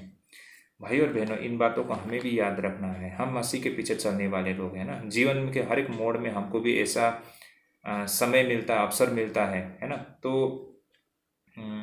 हमें भी मतलब सिर्फ चर्चा करते रहना नहीं है, अभ्यास। अभी मुंह से बहुत प्रवचन दे देते हैं। अभी आज मैं भी आप लोगों को बोल रहा हूँ कि ये वो वगैरह वगैरह, लेकिन मैं खुद भी उसको अभ्यास नहीं करूँगा, कोई मतलब बनता है इसका? हमारा प्रभु यीशु मसीह बहुत व्यवहारिक है ना। उन्होंने खुद इसको प्रैक्टिकली, ये संभव है, प्रभु यीशु मसीह ने करके दिखाया है, उन्होंने किया है, तो हम उसके पीछे चलते हैं, तो हमें भी तो करना चाहिए ना। हमको भी तो ये चीज़ को अभ्यास करना चाहिए। सिर्फ मुंह से हम बोलेंगे नहीं होता है, अगर उसको हम अभ्यास में नहीं लाएंगे तो ना। तो ये फरीसी लोग भी कुछ इसी प्रकार थे ना। वे लोग सिर्फ मुंह से ही धर्म कर्म के बात बोलते थे, लेकिन जब उसको वास्तव में अभ्यास करना होता तो वो नहीं करते हैं। चाहे वो किसी गटर में लोग गिर जाए ना, लेकिन उसको हाथ बढ़ा के मदद करना नहीं चाहेंगे ना। तो ऐसे लोग हैं। तो ये बात को भी हमें समझना होगा। चौथा, देखिए, ये धर्म कर्म ना, जैसा ये यहूदी, ये जो कट्टर यहूदी लोग ना, बाहर से तो बहुत मतलब प्रैक्टिस कर रहे हैं ना, मतलब दिखावा बहुत करते हैं ना, बहुत करके दिखाते हैं ना, लेकिन वास्तव में इसको अभ्यास में नहीं लाते हैं, इसको प्रैक्टिस नहीं करते हैं। मतलब शिक्षाते बहुत बोलते हैं, लेकिन उसको अभ्यास नहीं करते हैं। तो इसी बात को प्रभु यीशु मसीह ने भी यहाँ पर कहा है ना, कि क्या कहा है, हम यहाँ वचन में देख सकते हैं अंत में ना, ये बिल्कुल लास्ट तरफ में, सो तुम जाकर इसका अर्थ सीख लो कि मैं बलिदान नहीं परंतु दया चाहता हूँ, क्योंकि मैं धर्मियों को नहीं परंतु पापियों को बुलाने आया हूँ। तुम जाकर इसका अर्थ सीख लो कि मैं बलिदान नहीं परंतु दया चाहता हूँ। मैं बलिदान नहीं परंतु दया चाहता हूँ। ये बातें प्रभु यीशु मसीह ने उन फरीसियों को कहा था ना। और प्रभु यीशु मसीह ने ये बातें होशिया की पुस्तक 6 अध्याय 6 पद से ली थी ना। और इस बात को मत्ती में प्रभु यीशु मसीह ने 2 बार कही है। इस बात को मत्ती का 12 का 7 पद में भी इस बात को दोहराया है, जैसे कि होशिया में लिखा है ना, क्योंकि मैं बलिदान नहीं स्थिर प्रेम ही से प्रसन्न होता हूँ। ये यहोवा परमेश्वर ने कही थी ना। इसी बात को प्रभु यीशु मसीह ने भी यहाँ मत्ती में इस बात को दोहराया है। फिर से एक बार मत्ती का 12 अध्याय 7 पद में भी दोहराया है ना, क्योंकि मैं बलिदान से नहीं स्थिर प्रेम से ही प्रसन्न होता हूँ, और होम बलि के अधिक यह चाहता हूँ कि लोग परमेश्वर का ज्ञान रखे। ये यहोवा परमेश्वर ने कहा था ना। इसी वचन को आधार बनाते हुए प्रभु यीशु मसीह ने ये बातें यहाँ पर कही है ना। तो कोई भी इंसान मतलब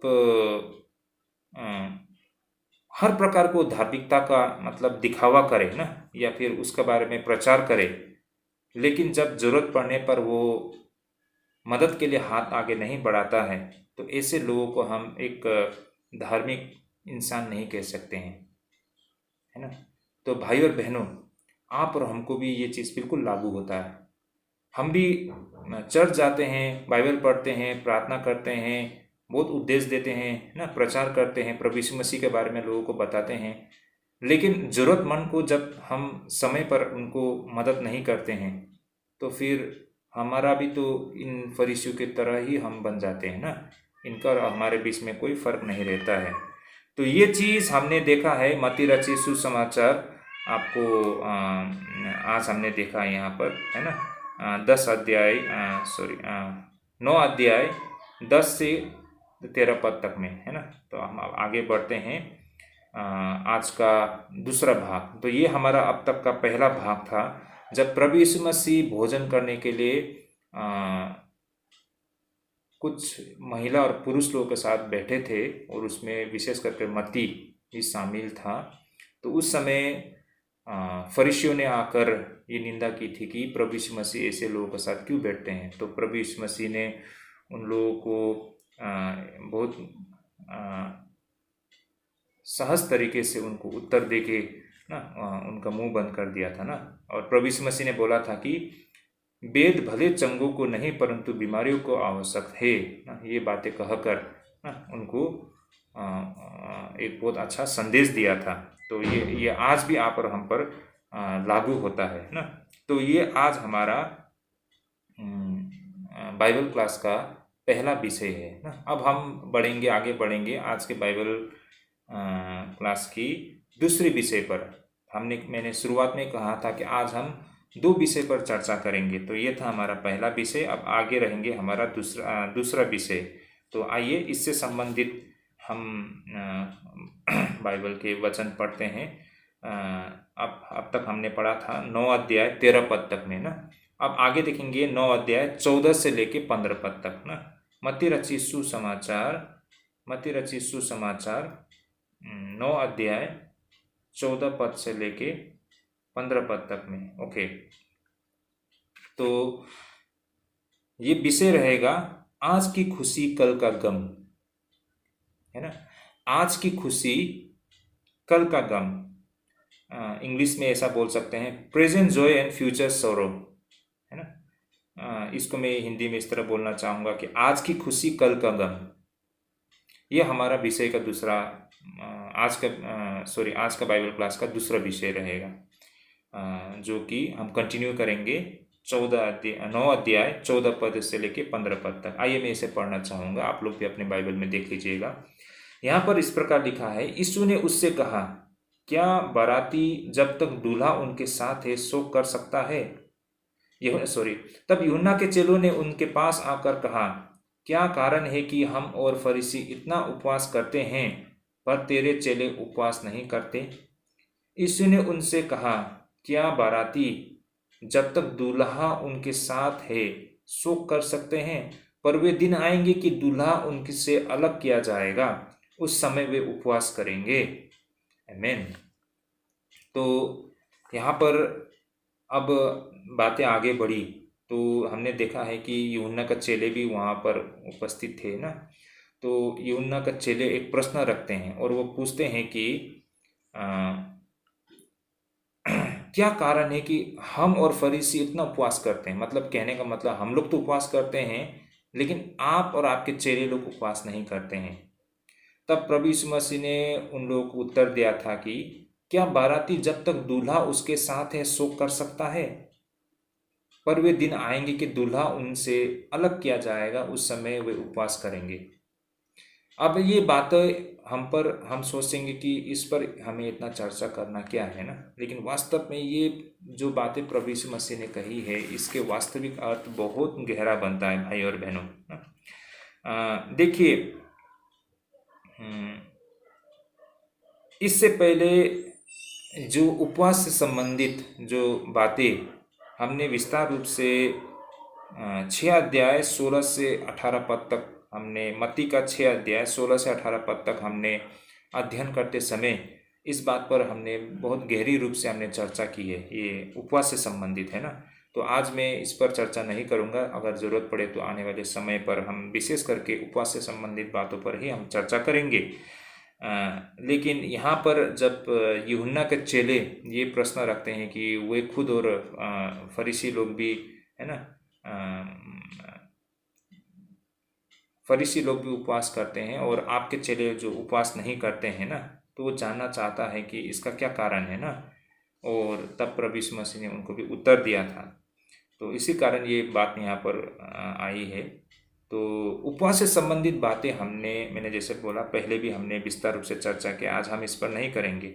लेकिन मैं यहाँ कुछ 1-2 बातें कहना चाहूँगा कि देखिए, जो यहूदी लोगों का धार्मिक जीवन होता है उनके जीवन में 3 ऐसे चीज़ होता है जो सबसे महत्वपूर्ण होते हैं और इससे वे लोग मतलब स्किप नहीं करते हैं ना। ये 3 चीज़ बहुत ही महत्वपूर्ण उनके धार्मिक जीवन के लिए सबसे महत्वपूर्ण क्या क्या है। पहला तो है दान पुण्य का काम ना, दान देना। ये उनके धार्मिक जीवन का एक विशेष अंग है। दूसरा प्रार्थना ना, प्रार्थना, और तीसरा उपवास बैठना। तो यहूदी धर्म या यहूदी लोगों के धार्मिक जीवन में ये तीन चीज़ बहुत ही महत्वपूर्ण है ना, दान पुण्य का काम करना, प्रार्थना करना और उपवास बैठना। तो इसी कारण मतलब यहाँ पर हम देखते हैं कि यूहन्ना का जो चेले थे वो ये प्रश्न को रखते हैं प्रभु यीशु मसीह से।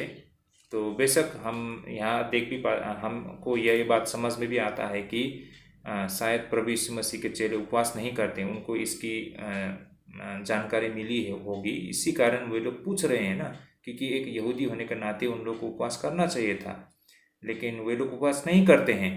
तो इसी कारण यूहन्ना का चेले ने ये प्रश्न रखा है कि मतलब क्या कारण है ना कि तेरे चेले उपवास नहीं करते हैं।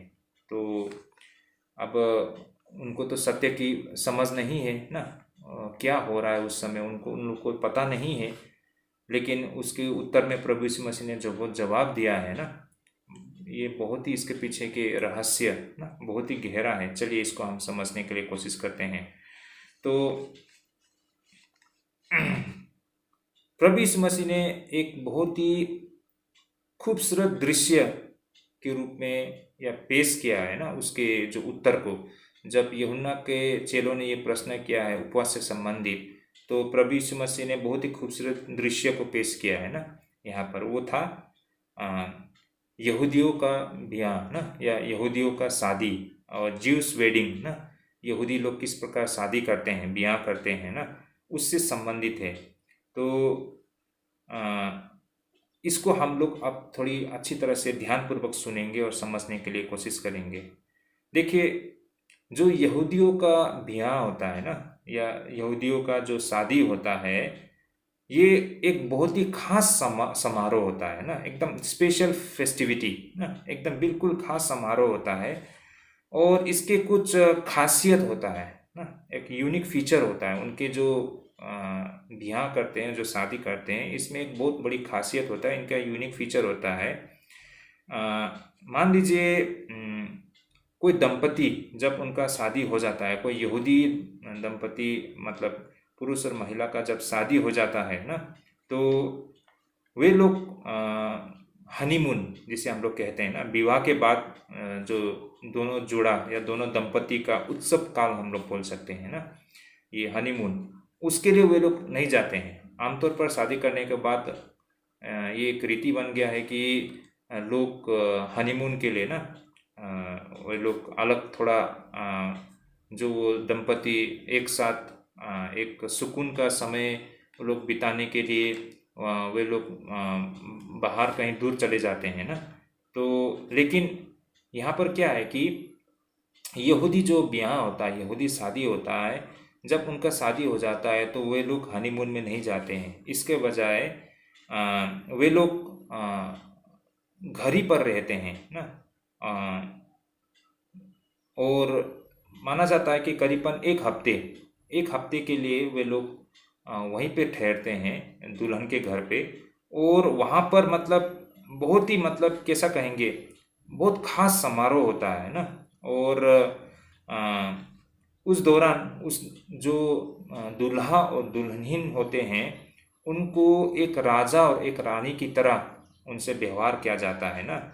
तो उस दौरान उनके जितने भी करीबी दोस्त लोग होते हैं, वे लोग भी उस समारोह में भाग लेते हैं, उस समारोह का आनंद लेते हैं। तो ये समारोह ऐसा होता है कि हर कोई यहूदी ब्याह में ये मतलब उनके शादी का एक विशेष भाग है ये समारोह ना। करीबन 1 वीक, एक हफ्ते के लिए होता है। और चाहे वो यहूदी कितना भी गरीब क्यों ना हो, अपने हैसियत के मुताबिक इस समारोह को वो लोग करते हैं, और इस समारोह का आनंद वे लोग मतलब पूरा आनंद लेते हैं इसका ना। तो क्योंकि जीवन में ये एक बार आता है ऐसा पल, और इसका आनंद वो लोग पूरा लेते हैं। तो यहूदी शादी का ये एक बहुत ही एक यूनिक फीचर है ना, कि मतलब शादी के बाद तुरंत दंपति हनीमून के लिए बाहर नहीं जाते हैं, बल्कि वे लोग वहीं रहते हैं। और अपने एकदम जो क्लोज फ्रेंड्स लोग ना, बहुत करीबी दोस्तों के साथ वो समय बिताते हैं और इसका पूरा आनंद लेते हैं ना, मज़े लेते हैं। और सारे लोग खुश रहते हैं, वो खाते पीते नाचते गाते, मतलब पूरा बिल्कुल आनंद लेते हैं। तो यहाँ पर प्रभु यीशु मसीह भी स्वयं को उस दूल्हा के साथ मतलब कंपेयर कर रहे हैं ना, तुलना कर रहे हैं। यहाँ पे जो प्रभु यीशु मसीह ने, जब यूहन्ना के चेले ने पूछा ना कि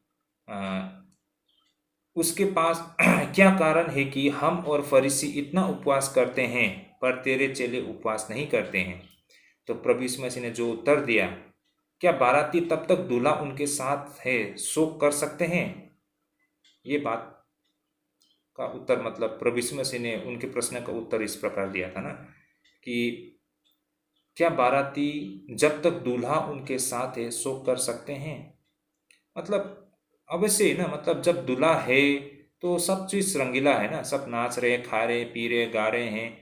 वहाँ रोने के लिए, दुख होने के लिए किसी के पास समय नहीं है। लोग दुख कब होते हैं? जब दूल्हा दुल्हन को लेके चले जाते हैं ना, तब लोग रोना शुरू करते हैं ना, दुखी होते हैं। तो जब तक दूल्हा है तो किसी के पास टाइम नहीं है इसके लिए कि मतलब वो दुख करे, शोक मनाए ना। अब वो ये लोग पूरा आनंद ले रहे हैं, उस चीज़ का एंजॉय कर रहे हैं। तो ये बातों को कहकर प्रभु यीशु मसीह भी स्वयं को एक दूल्हा का साथ तुलना कर रहे हैं ना। और उसकी जो प्रभु यीशु मसीह का जो चेले लोग हैं, वो लोग प्रभु यीशु मसीह के दुल्हन है ना, एकदम करीबी दोस्त लोग। जैसा एक दूल्हा का शादी करते ही दूल्हा दुल्हन बहुत आनंद मनाते हैं ना, तो उनका बिल्कुल करीबी दोस्त लोग वहाँ रहकर हफ्ते दिन पूरा आनंद लेते हैं ना। उसी प्रकार प्रभु यीशु मसीह भी दूल्हा है और उनके चेले उनकी दुल्हन है। तो वे लोग अब उसका आनंद ले रहे हैं। अब ये दुख होने का समय नहीं है ना, यहाँ किसी को दुख अफसोस होने के समय नहीं है। तो किस लिए हमको उपवास करना है यहाँ पर, ये प्रभु यीशु मसीह कहना चाहते हैं। अब यहाँ पर हम लोग को कुछ बातें समझना भी होगा, शायद आप लोग समझते भी होंगे। प्रभु यीशु मसीह हमारा दूल्हा है ना, हम सब जानते हैं। शायद अब किसी को पता नहीं है तो इस चीज़ को आप लोग समझने के लिए कोशिश कीजिए। अगर दिक्कत होती है तो आप मुझसे निजी संपर्क कर सकते हैं बात में भी। तो प्रभु यीशु मसीह हमारा दूल्हा है ना, और उस दूल्हा का हम लोग आज भी इंतज़ार कर रहे हैं। एक दिन दूल्हा आएगा और अपनी दुल्हन को लेके जाएगा। उसकी दुल्हन कौन है? ये प्रभु यीशु मसीह के चेले सिर्फ उनकी दुल्हन नहीं है ना। प्रभु यीशु मसीह का दुल्हन कलीसिया है ना। और कलीसिया कौन है? आप और हम, है ना। कलीसिया का अर्थ हम समझेंगे तो हमको पता चलेगा कि कलीसिया किसे कहते हैं ना। समझने के लिए कलीसिया आप और हम है, हम और आप मिलकर ही तो कलीसिया बनते हैं ना। तो कलीसिया प्रभु यीशु मसीह का दुल्हन है। तो एक समय आएगा जब प्रभु यीशु मसीह आएंगे और अपनी दुल्हन को लेके जाएंगे ना। दुल्हन आज दूल्हा का इंतजार करके बैठा है, कलीसिया मसीह का इंतजार करके बैठा है ना। तो जब तक, अभी यहाँ पर क्या कह रहे हैं प्रभु यीशु मसीह, जब तक दूल्हा वहाँ है ना, क्या बोलते हैं, दूल्हा उनके साथ है शोक। तो क्या बाराती जब तक दूल्हा के साथ है शोक कर सकते हैं? बोला है ना। तो उस समय वहाँ पर उपवास करने के लिए समय नहीं है ना। जब तक प्रभु यीशु मसीह कार्य कर रहे थे, प्रभु यीशु मसीह उन लोगों के साथ था, वो अफसोस करने का समय नहीं था। दूल्हा वहीं पे था, उन लोगों के साथ था ना। तो ये चीज़ हमको यहाँ पर समझ में आता है ना। तो ऐसे हालत में किसी को दुख होने की, अफसोस करने की आवश्यकता नहीं है ना। तो फिर वे लोग क्यों उपवास करें ना? ये उपवास करने का समय नहीं है ना। ये उन लोगों का आनंद लेने का, जीवन का पूरा भरपूर आनंद लेने का समय है। तो भाई और बहनों, इस पैसेज में ना बहुत सारे ऐसे गहरी बातें हैं जिसको हमें समझना है। तो अब इन बातों को बोलकर प्रभु यीशु मसीह क्या बताने चाहते हैं, क्या कहना चाहते हैं ना। देखिए, पहली बात तो हम यहाँ से क्या सीख सकते हैं। प्रभु यीशु मसीह ने ये बातें जो कही उन यूहन्ना के चेलों को, ये आप और हम सब पर लागू होता है ना। हम सब के लिए यहाँ पर एक संदेश है ना, हिडन ट्रूथ ना, एक छिपा हुआ एक रहस्य है ये, जिसको हमें समझना होगा। तो वो रहस्य क्या है? प्रभु यीशु मसीह के साथ संग होने का मतलब है आनंद, खुशी, जॉय ना। देखिए, प्रभु यीशु मसीह का उपस्थिति हमें बिल्कुल असली रोमांचक उत्तेजना देते हैं हमारे जीवन में। ये चीज़ को हमें समझना होगा।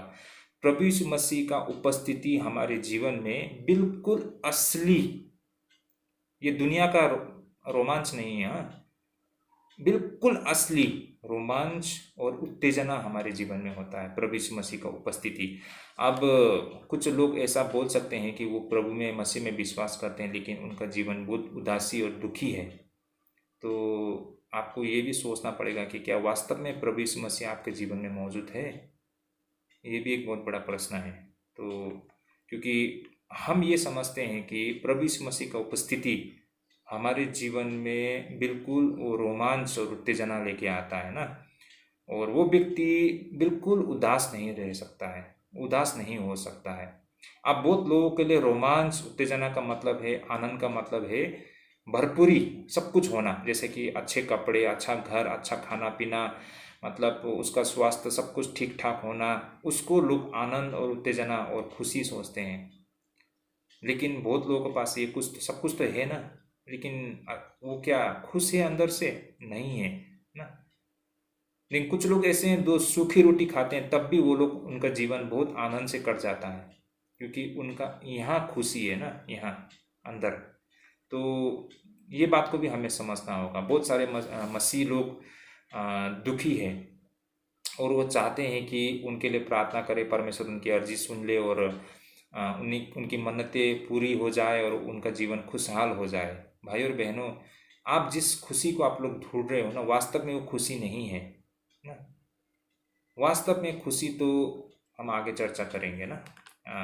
तो ये बात अभी के लिए हम समझ जाएं कि प्रभु यीशु मसीह का उपस्थिति हमारे जीवन में बिल्कुल असली रोमांचक या उत्तेजना लेके आता है ना, और वो उस इंसान का जीवन, उसके जीवन में कोई उदासी नहीं होता है। तो इस कारण ऐसा माना जाता है कि जो कोई मसीह के साथ चलता है ना, मसीह के मार्ग में चलता है ना, उसके जीवन में बोला जाता है कि आनंद का प्रकाश बना रहता है। जो मसीह के साथ चलता है या मसीह के मार्ग में चलता है, उसके जीवन में आनंद का प्रकाश बना रहता है ना। रेडियंस ऑफ जॉय बोलता है इंग्लिश में ना, मतलब जो खुशी, जो आनंद उसके अधीन में रहता है वो ना। तो ये चीज़ हम यहाँ से समझ सकते हैं। तो जैसा प्रभु यीशु मसीह उस अपने चेलों के साथ थे, तो तब तक वो उसके चेलों के लिए ये आनंद का समय है ना, उससे दुखी होने का समय नहीं है, ये उपवास करने का। इस कारण उनको उपवास करने की आवश्यकता नहीं था। यही कारण प्रभु यीशु मसीह ने यहाँ पर उन लोगों को बोला है ना। यही चीज़ है आज भी हम पर लागू होता है। अगर हमारे जीवन में मसीह का उपस्थिति हो ना, तो हम उसका पूरा आनंद ले सकता है। लेकिन आगे इसको और भी हम अच्छी तरह से समझने के लिए कोशिश करेंगे। लेकिन इसका आगे प्रभु यीशु मसीह ने फिर क्या बोला है? पर वे दिन आएंगे कि दूल्हा उनसे अलग किया जाएगा, उस समय वे उपवास करेंगे। फिर ये भी प्रभु यीशु मसीह बोलते हैं। तो कहने का मतलब है, किसी भी प्रकार का आनंद हमेशा के लिए नहीं होता है। किसी भी प्रकार का आनंद हमेशा के लिए नहीं होता है। इस बात को भी हमें आज यहाँ पर समझना होगा। देखिए, ये यूहन्ना, बपतिस्मा देने वाला यूहन्ना के चेले लोगों के लिए भी अब ये समय आ चुका है ना, क्योंकि हम जानते हैं कि यूहन्ना, बपतिस्मा देने वाला यूहन्ना गिरफ्तार हो चुका है ना। वो गिरफ्तार हो चुका है और कुछ समय बाद उसका सर कलम कर दिया जाता है, उनका हत्या कर दिया जाता है। तो अब वास्तव में बपतिस्मा देने वाला यूहन्ना जो थे, उनके चेले लोगों के लिए भी, जो आज ये प्रश्न कर रहे हैं प्रभु यीशु मसीह की उनके चेले क्यों उपवास नहीं करते हैं, उनको अब दुखी होने का समय वास्तव में उनको आ रहा है, उन लोगों के लिए ना। उसी प्रकार से बपतिस्मा देने वाला यूहन्ना सिर्फ नहीं, बल्कि प्रभु यीशु मसीह के चेले लोगों के लिए भी अभी तो बहुत आनंद मना रहे हैं वो यीशु मसीह के साथ ना। हर चीज़ का आनंद ले रहे हैं वो लोग ना। रोमांच भरा जीवन, जिंदगी वो लोग जी रहे हैं ना। हर चीज़ को अनुभव कर रहे हैं, वो खुशी, उनके साथ किसी चीज़ का कमी नहीं है। लेकिन उनका भी एक समय आएगा जब प्रभु यीशु मसीह क्रूस में जाएंगे, क्रूस के मार्ग में, क्रूस में चढ़ेंगे। तो प्रभु यीशु मसीह के चेले लोगों के लिए भी ये दुख का समय होगा ना, तो उन लोगों के लिए भी। तो इसलिए कोई भी चीज़, कहने का मतलब जो प्रभु यीशु मसीह यहाँ बोल रहे हैं ना, पर वे दिन आएंगे कि दूल्हा उनसे अलग किया जाएगा, उस समय वो उपवास करेंगे।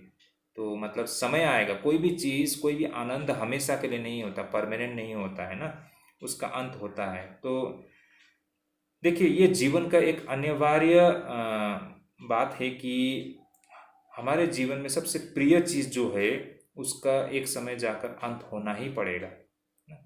ऐसा हमारे जीवन में बहुत सारे चीज़ होगा ना जिससे हमारा बहुत लगाव है, उससे हमारा एक दिन जरूर बिछड़ना होगा ना। हो सकता है वो पति पत्नी के बीच में हो सकता है दो भाई बहन के बीच में हो सकता है दो दोस्त के बीच में हो, है ना।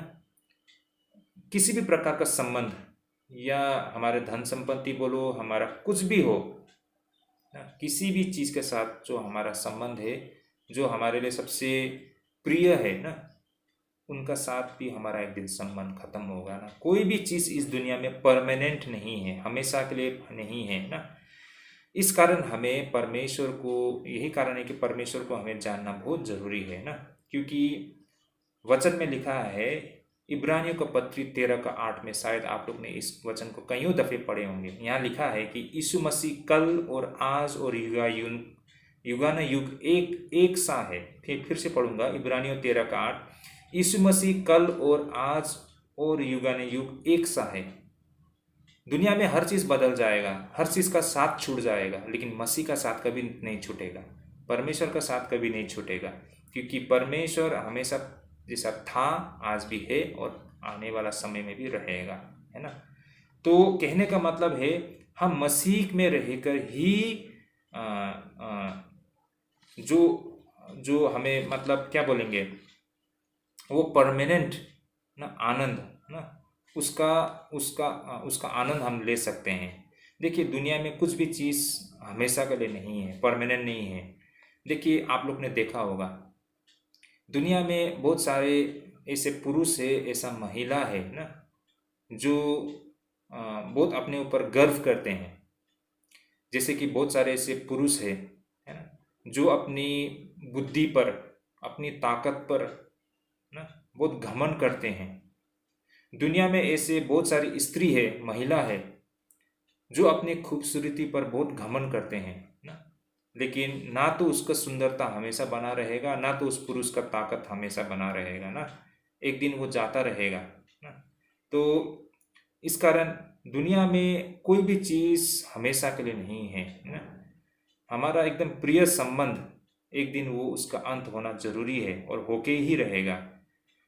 मात्र स्वर्गीय आनंद वो हमेशा के लिए ना, मात्र स्वर्गीय आनंद ही हमारे अंदर वो हमेशा के लिए बना रहता है। और वो हमारे हृदय में जब तक है, कोई भी उससे हमको अलग नहीं कर सकता है ना। दुनिया में हम अपनी खूबसूरती, हमारी ताकत, हमारा रिश्ता, सब कुछ से हमको अलग हो जाएगा, हमसे वो सब कुछ छिन जाएगा एक दिन, है ना। वो हमेशा के लिए हमारे पास नहीं है। लेकिन जो स्वर्गीय खुशी है ना, जो स्वर्गीय आनंद है, वो हमेशा के लिए, उससे हमें कोई दूर नहीं कर सकता है ना। तो ये बातें भी हम यहाँ से आज समझ सकते हैं। तो यहाँ पर एक प्रकार से एक चुनौती हम देख सकते हैं, ये 3 नंबर पे। एक तो यहाँ पर प्रभु यीशु मसीह के चेले जो लोग हैं, उनको जो चीज़ प्रभु यीशु मसीह को दिखाई दे रहा है, उन्हें ये सब चीज़ दिखाई नहीं दे रहा है ना। तो यहाँ पर प्रभु यीशु मसीह क्या कह रहे हैं? प्रभु यीशु मसीह ये भी कहना चाहते हैं कि एक प्रकार से तुम लोग मेरे पीछे चल के जिस आनंद को आप लोग एक्सपीरियंस, अनुभव कर रहे हो ना, मेरे पीछे चल के जिस आनंद का अनुभव कर रहे हो, यही मार्ग एक दिन आपको उस क्रूस की ओर भी ले जाएगा, उस तकलीफ की ओर भी ले जाएगा, है ना। और ये बात वाकई सच है कि जो आनंद आपके अंदर में है, उस आनंद को, उस खुशी को आपसे कोई लेके नहीं जाएगा। लेकिन जो आने वाले समय में दुख है और कष्ट है, उसका सामना भी आपको करना ही पड़ेगा। मतलब कोई बाईपास नहीं कर सकता है, शॉर्टकट नहीं है ना। हम सबको मतलब कैसा बोलेंगे, एक जीवित गवाह दिए बगैर ना हम परमेश्वर का निकट जाने योग्य नहीं हो सकते हैं, है ना। तो हम में से हर किसी को उसका सामना करना ही पड़ेगा। तो यहाँ पर प्रभु यीशु मसीह कहने का मतलब है कि क्या आप लोग मसीह आनंद के साथ साथ मसीही क्रूस को भी उठाने के लिए तैयार है ना। भी बहुत से हम में से ऐसे लोग हैं, मसीह आनंद तो लेना चाहते हैं लेकिन मसीह का क्रूस को हम में से कोई भी उठाना नहीं चाहते हैं, है ना। तो यहाँ पर प्रभु यीशु मसीह ये प्रश्न करते हैं, जो मसीह का आनंद आप लोग ले रहे हो, क्या आप मसीह के क्रूस को भी उठाने के लिए तैयार हो। और रह गया चौथा ना, आखिरी पॉइंट है। तो देखिए यहाँ पर प्रभु यीशु मसीह कोई भ्रम में नहीं थे, वो स्पष्ट रूप से क्रूस का मार्ग को समझते थे और वो देख पा रहे थे कि मतलब कह सकते हैं कि अब पर्दा उठ चुका है ना। अब धीरे धीरे वो प्रभु यीशु मसीह उस क्रूस को देख पा रहे थे ना। और प्रभु यीशु मसीह जानते थे जीवन के मार्ग का मतलब है क्रूस से होके गुजरना ना। प्रभु यीशु मसीह ये देख पा रहे थे कि आने वाले सामने में उसको क्रूस का सामना करना पड़ेगा ना। जीवन में प्रवेश करने के लिए उस क्रूस से होके जाना ही पड़ेगा ना। लेकिन भी हम देख सकते हैं कि प्रभु यीशु मसीह एक कदम भी पीछे मुड़ के नहीं देखा ना, और एक कदम भी पीछे नहीं हटा है। उन्होंने जबरदस्त हिम्मत दिखाई है ना, ये जानते हुए कि आगे क्रूस है ना। और वो जानता है कि इसके लिए उनको क्या कीमत अदा करना पड़ेगा, लेकिन भी वो आगे बढ़ा है ना। और हम जानते हैं इसका नतीजा क्रूस में जाके वो पूरा होता है। तो ये बातें आज के हमारे ये दूसरे विषय से हम समझ सकते हैं। तो कुल मिलाकर हमारा आज का बाइबल क्लास से इन सारे बातों को हम समझ सकते हैं। तो आइए मैं इसको थोड़ा समरी में कह दूँ। वही व्यक्ति, आज के जो हमारे बाइबल क्लास से ये चीज़ हम समझ और सीख सकते हैं कि वही व्यक्ति लोग मसीह के निमंत्रण को स्वीकार कर सकते हैं जिनको ये पता है कि उन्हें उद्धार की कितनी आवश्यकता है। मैंने ये बात पहले भी कहा था, मैं अंत में फिर बोल रहा हूँ। आज के बाइबल क्लास से ये चीज़ को हम समझ सकते हैं कि वही व्यक्ति प्रभु यीशु मसीह के पुकार को सुन सकते हैं या स्वीकार कर सकते हैं जो ये जानते हैं कि आज उन्हें कितनी उद्धार की मतलब आवश्यकता है ना। वही लोग यीशु की पुकार को सुन और स्वीकार कर सकते हैं। पहली बात ये चीज़ हमने आज बाइबल क्लास से समझा है। दूसरा, हम मसीह के पीछे चलते हैं, हम मसीह है, तो हमारा कर्तव्य है और हमारा ये कोशिश भी होना चाहिए कि हम किसी की निंदा ना करें ना, बल्कि हम उनकी मदद करने के लिए कोशिश करें कि हम कैसे उनको इसकी तकलीफ़ से उनको हम निकालें। हम जिस प्रकार मसीह ने दूसरों के तकलीफ़ को समझा है और उससे तकलीफ़ से उसे दूर निकालने के लिए ना सब कुछ किया है, तो आज उसी राहों पर चलते हुए आप और हमको भी वही करना जरूरी है ना। तीसरा है,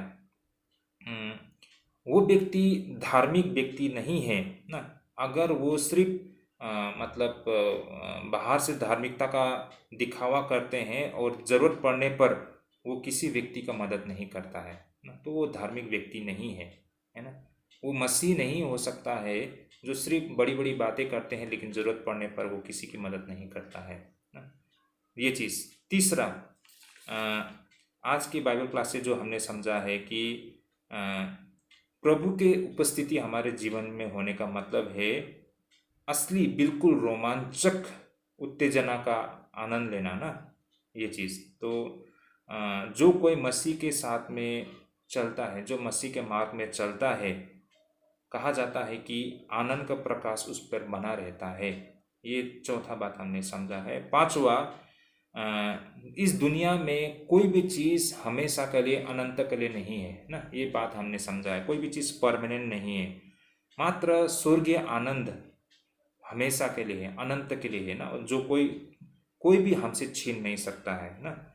और छठा बात हमने जो सीखा है आज बाइबल क्लास से वो है, क्या आप मसीह आनंद के साथ में मसीह के क्रूस को भी उठाने के लिए तैयार हो? ये प्रभु यीशु मसीह हमसे प्रश्न करता है। भाई और बहनों, आप तैयार है इसके लिए? क्या हम तैयार है इसके लिए? आज इस पर हमें चर्चा करना पड़ेगा, इस पर विचार करना पड़ेगा। हम सिर्फ मसीह आनंद के लिए हम अर्जी देते हैं ना, लेकिन मसीह क्रूस के उठाने के लिए हम कभी मसीह के साथ अर्जी नहीं करते हैं। हम ये प्रार्थना नहीं करते हैं कि प्रभु जिस मार्ग में आप चल के आपने क्रूस को सहा है, उस क्रूस को सहने के लिए हम भी तैयार है, या फिर उस मार्ग से होके हमें भी मतलब हम भी जीवन में प्रवेश करने के योग्य हो सकने के लिए प्रभु हमें अगुवाई कर गए। ये क्या हमने कभी प्रार्थना किया? या फिर हम सिर्फ वो आशीष के पीछे दौड़ते हैं ना, सिर्फ वो मतलब मसीह आनंद को पाने के लिए चलते हैं। देखिए भाई और बहनों, बिना गवाही के, जीवित गवाही के हम बिना जीवित गवाही के हम मतलब हम ये बोल नहीं सकते हैं कि हमने मसीह के क्रूस को उठाया है। ये बात को भी हमें समझना होगा। और सातवां सबसे अंतिम में मैं यही कहना चाहता हूँ कि क्रूस जो हम मसीह के पीछे चलने के लिए आज हमने निर्णय कर लिया है ना, और जिस प्रकार प्रभु यीशु मसीह ने भी आपने आगे क्रूस को देखते हुए एक कदम भी पीछे नहीं हटा, और उसने अपना कीमत को अदा करते हुए ना अपने प्राण क्रूस में दी है। तो इसी प्रकार क्या आज हम भी प्रभु यीशु मसीह के पीछे चलने का हमने निर्णय किया है, तो हमारा कदम कहीं डगमगा तो नहीं जाएगा समय के साथ? क्या हम स्थिर हैं हमारे विश्वास में? क्योंकि हम सबको भी कीमत तो अदा करना ही पड़ेगा, उस क्रूस के मार्ग से होके जीवन में प्रवेश करना है ना। तो इसीलिए क्या जिस प्रकार प्रभु यीशु मसीह ने उस क्रूस को देखते हुए समझते हुए भी वो पीछे नहीं हटा एक कदम भी, और आगे बढ़ा और अंजाम तक पहुँचा ना, तो उसी प्रकार से क्या आज हम भी मसीह के राहों में चलते हुए इस चीज़ के लिए हम तैयार है? ये भी आप और हमारे लिए एक बहुत बड़ा प्रश्न बनता है। तो ये चीज़ आज हमने हमारे बाइबल क्लास से हमने सीखा है। तो भाई और बहनों, मैं आशा करता हूँ आप लोग आज की इस बाइबल क्लास से काफ़ी सारे सत्य और व्यवहारिक सत्य को आप लोग ने समझ पाया होगा। तो आपको इससे संबंधित कोई प्रश्न हो या कहीं पर समझने में कठिन आता है तो आप मुझसे संपर्क कर सकते हैं। तो आज के लिए इतना ही। हम फिर अगले दफ़ा हम लोग मिलेंगे और हम कंटिन्यू करेंगे जहाँ तक आज हमने अध्ययन किया है वहाँ से हम लोग आगे बढ़ेंगे। तो आज के लिए हम यहीं पर स्थगित करते हैं। आप सभी को जय मसीह की, और प्रभु आप सभी को अगुवाई करे और आशीष करे। आमीन।